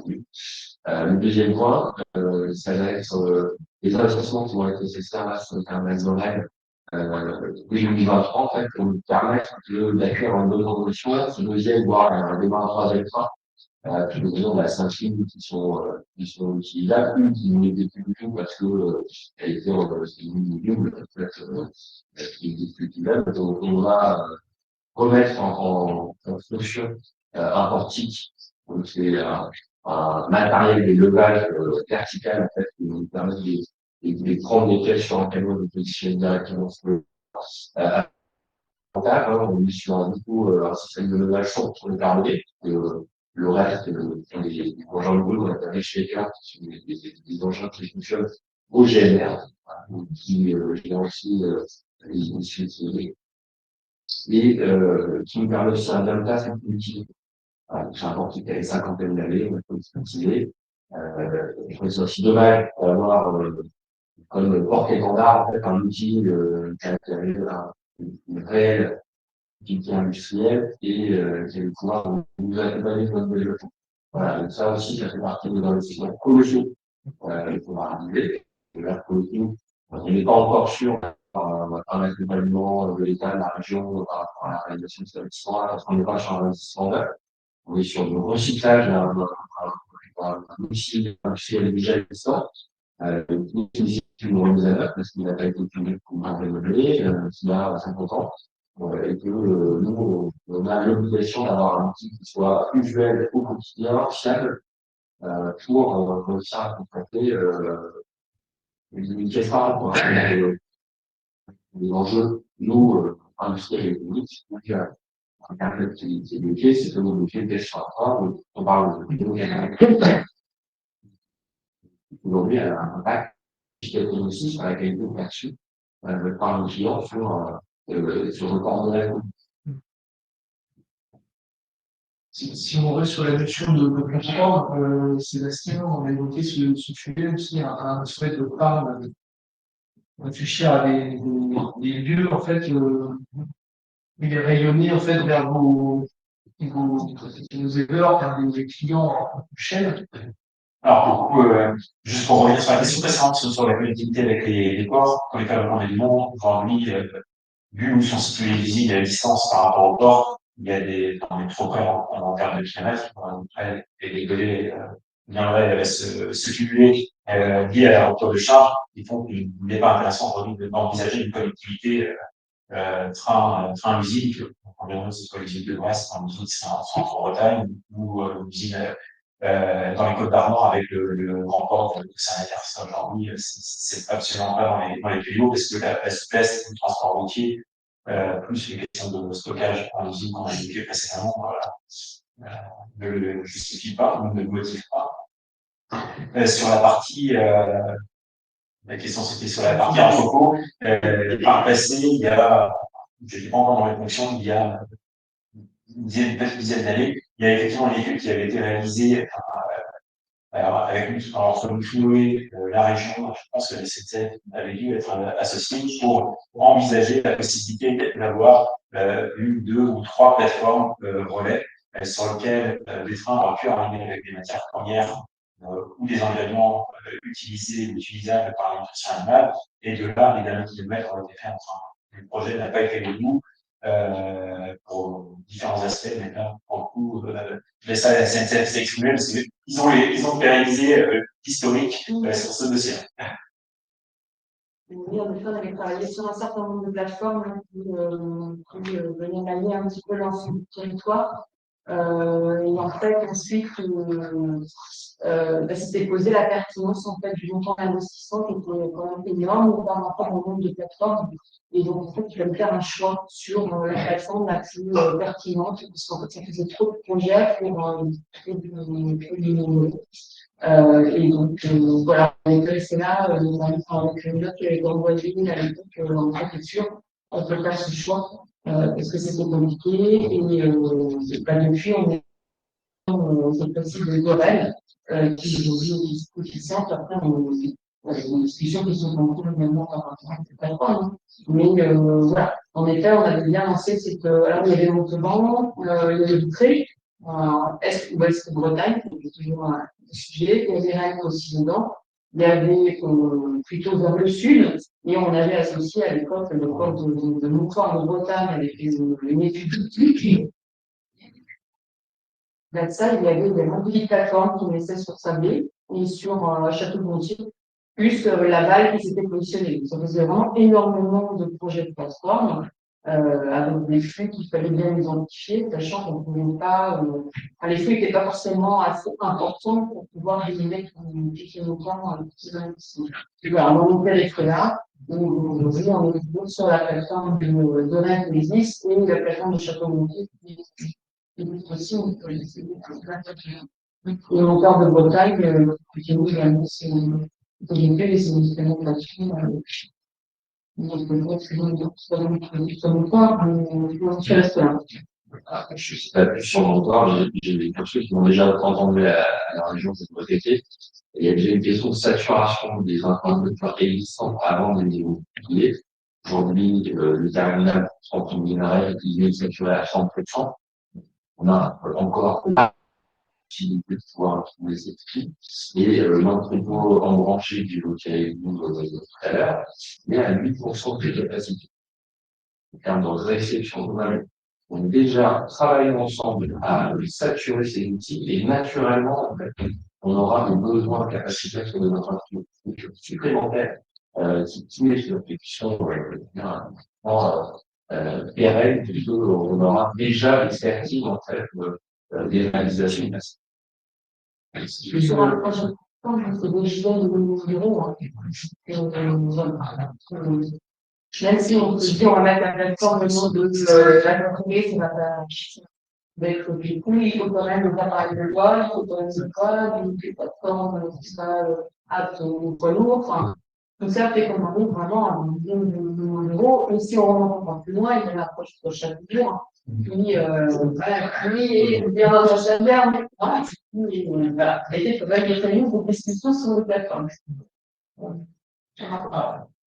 Sur on parle de taux de saturation, donc il y a l'enjeu de la mutualisation, notamment pour vos activités entre entreprises, pour mettre suffisamment de marchandises sur les trains. C'est un enjeu pour vous d'embarquer en fait différents secteurs, différentes entreprises sur ces sujets-là pour que ce mode de transport se développe à l'avenir.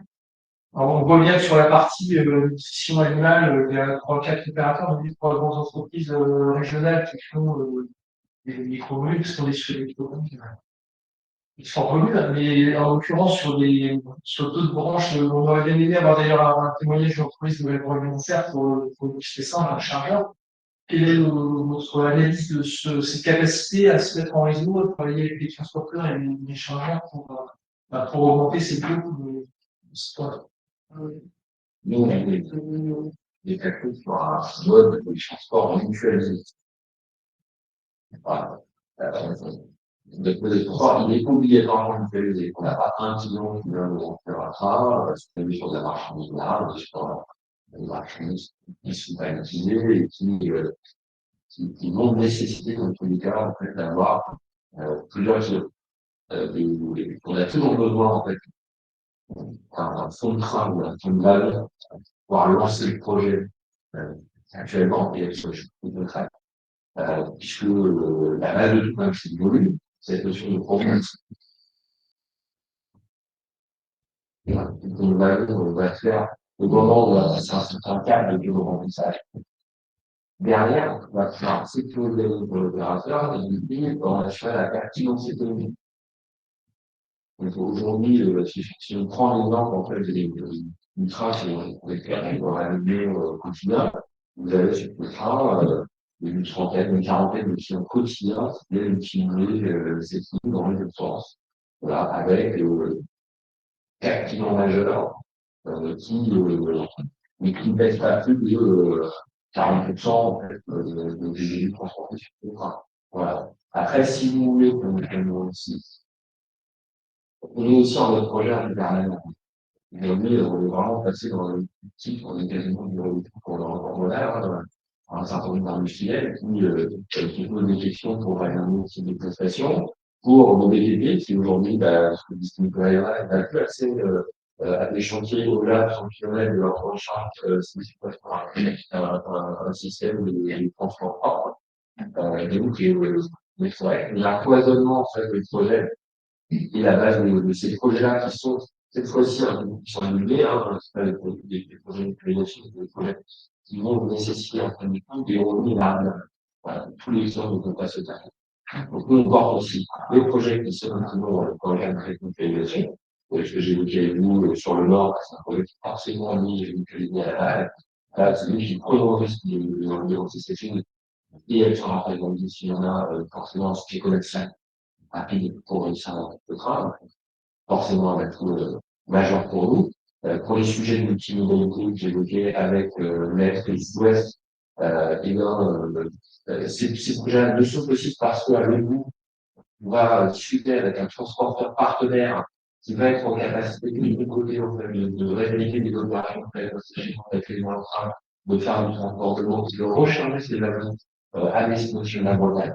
Et du coup, cette popularité-là, en fait, va rendre ces projets possibles et envisageables. Donc, aujourd'hui, en fait, nous, par nature, on est obligé d'intégrer ces différents acteurs dans la mise en opérationnel, en opérationnel, pardon, de ces projets. Merci, on arrive à la fin de cette matinée, donc on va vous laisser la parole pour des questions, des commentaires, des expériences peut-être aussi que vous avez vécues les uns les autres sur ces sujets. Donc là, je vais prendre le micro. Juste avant l'innovation, il y avait des réponses à ces bouts d'attaque, et ça, vraiment, c'est quelque chose qui était apprécié de l'électricien animal, parce que ça permet de sauver un certain nombre de trains et garantir l'approvisionnement des usines lors de la période des grèves en Covid. Et puis, l'expérience a été prolongée et confirmée, a confirmé son intérêt pendant la crise de Covid.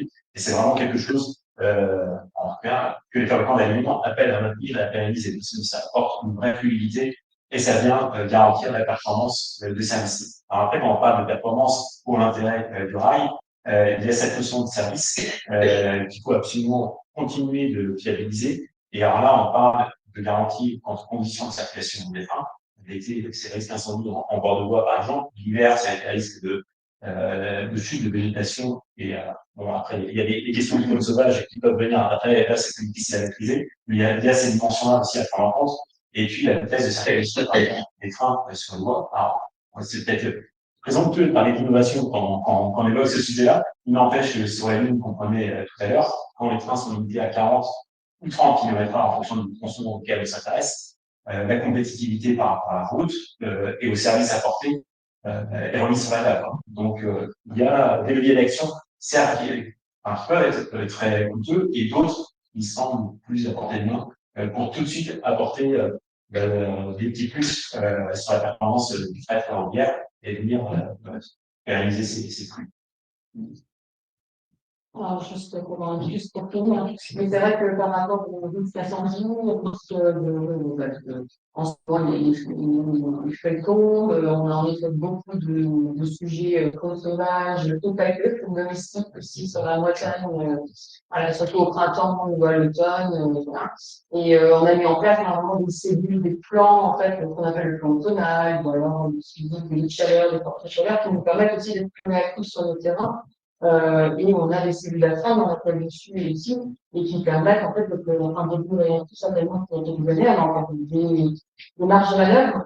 Mais voilà, c'est vraiment le sujet que l'on travaille au quotidien. Et voilà, on a une travailleurs qui sont extrêmement puissants aujourd'hui pour éviter justement le patinage, l'enrayage, quand on arrive à l'automne notamment. Et là, on a quand même des trains qui circulent qui bougent là-dessus avant chaque circulation. Merci. Tu souhaites intervenir? Des questions?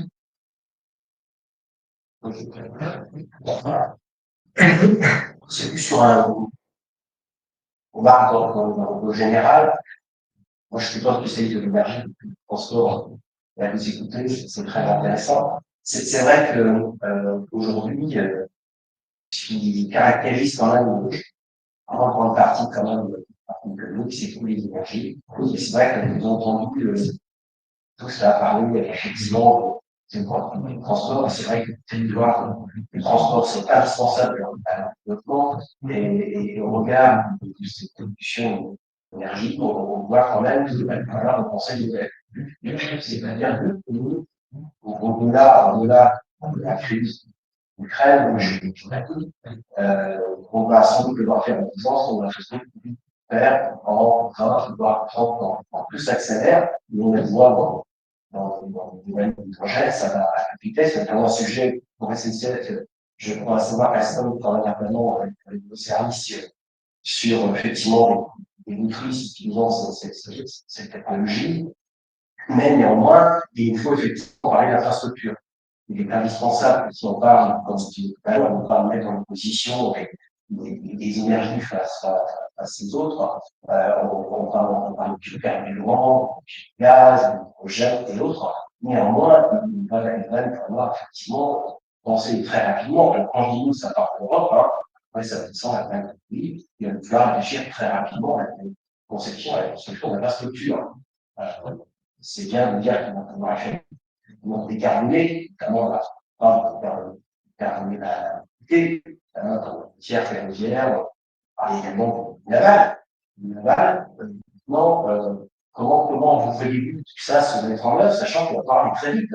La réelle d'ajustement, c'est d'un prix d'énergie. On voit quand même le gazole maintenant, l'essence, particulier, les pots, c'est quand même très élevé, voire inquiétant. Je suppose que pour SNCF, le prix de l'énergie électrique n'est pas non plus neutre, il vient impacter directement le modèle. Et à ce titre-là, moi, je viens voir votre regard là-dessus.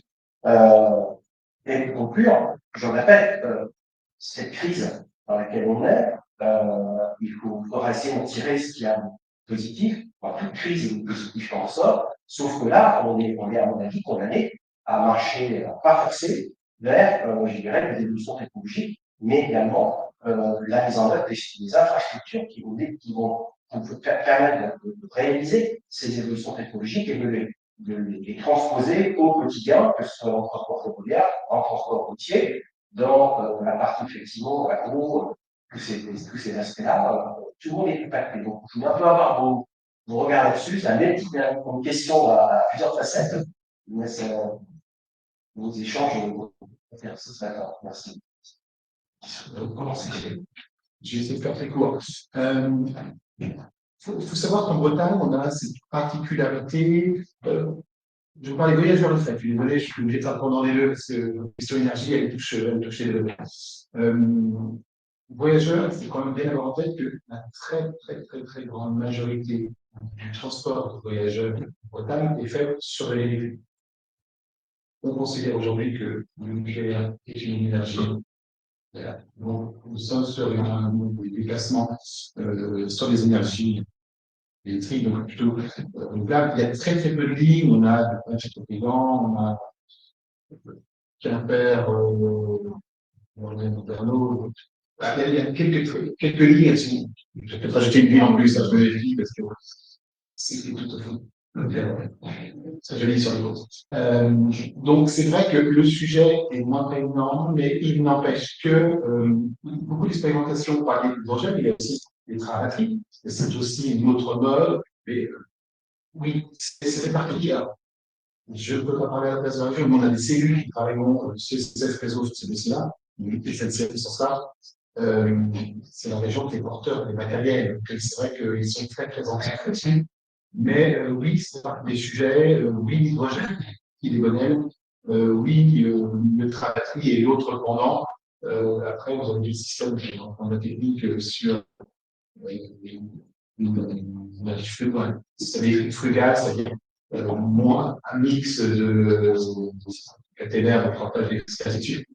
C'est un vrai sujet. Et ce que l'on vit actuellement, il nous oblige à devoir travailler beaucoup plus. C'est-à-dire que vous prenez le temps. C'est vrai, mais je ne crois pas passer ces réseaux, donc réellement, ce sujet.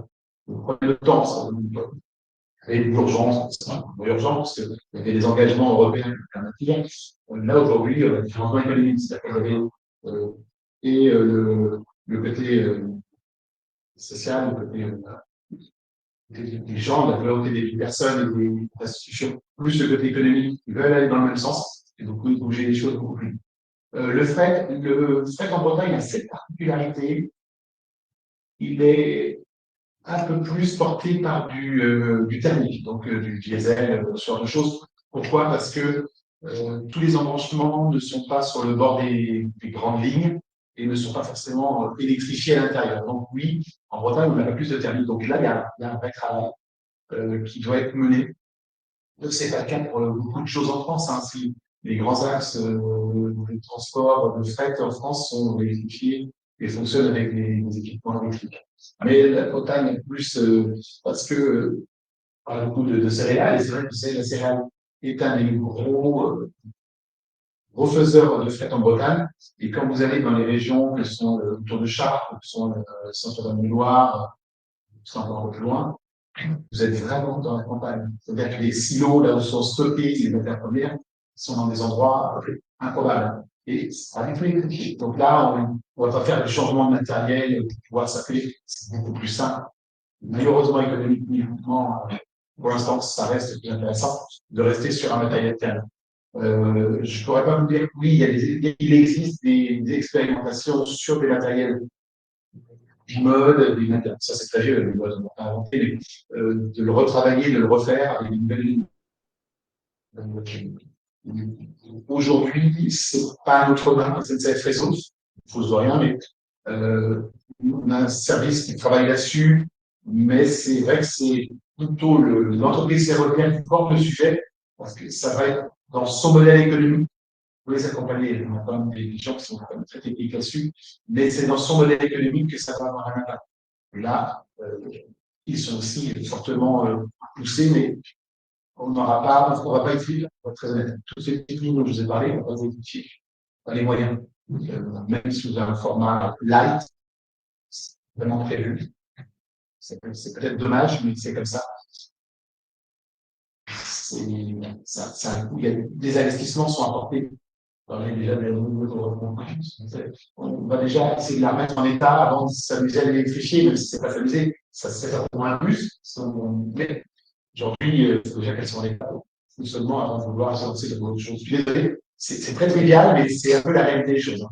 Ma question, ce n'était pas d'électrifier nous, parce que peut-être l'électrique est carré. Oui, mais ça commence à freiner un peu pour le fret. Il existe des matériels électriques. À batterie, j'entends. À batterie, les je connais rien. Donc, oui, c'est le fret, mais le fret je pense que l'hydrogène aura plus de chances d'être sur ce sujet-là plutôt que des systèmes intermédiaires. On a vu qu'on est ici du transport routier. Trois points qui me viennent à l'esprit. Déjà, enfin, sur un outil, on dépend complètement, quasi complètement de l'utilisateur. Et on a vu que les normes sont passées rapidement. sur les véhicules. Et à chaque fois, c'est quand même des risques qu'il faut mettre sur la table. Et effectivement, peut-être on n'a pas assez communiqué ou pas assez bien communiqué sur les émissions que je présenterai dans mon propos productif sur la baisse des émissions polluantes et la baisse des émissions de CO2. Ça, c'est le premier point. Le deuxième, c'est que on a fait euh, le positionnement du GNL. On a quand même fait pendant de nombreuses années des gelées, près d'un hiver, des réunions d'information, tout un tas pour présenter les gaz, et on rend compte qu'au mois d'avril, tout s'effondre, et qu'il y a un arrêt brutal.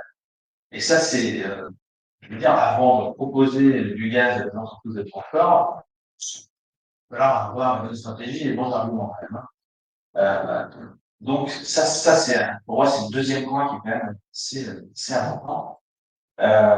Et qu'il faudra être prudent sur le renouvellement, justement, des énergies type hydrogène, parce que tout le monde se souviendra, comme je pense, de ce qui s'est passé au niveau du gaz.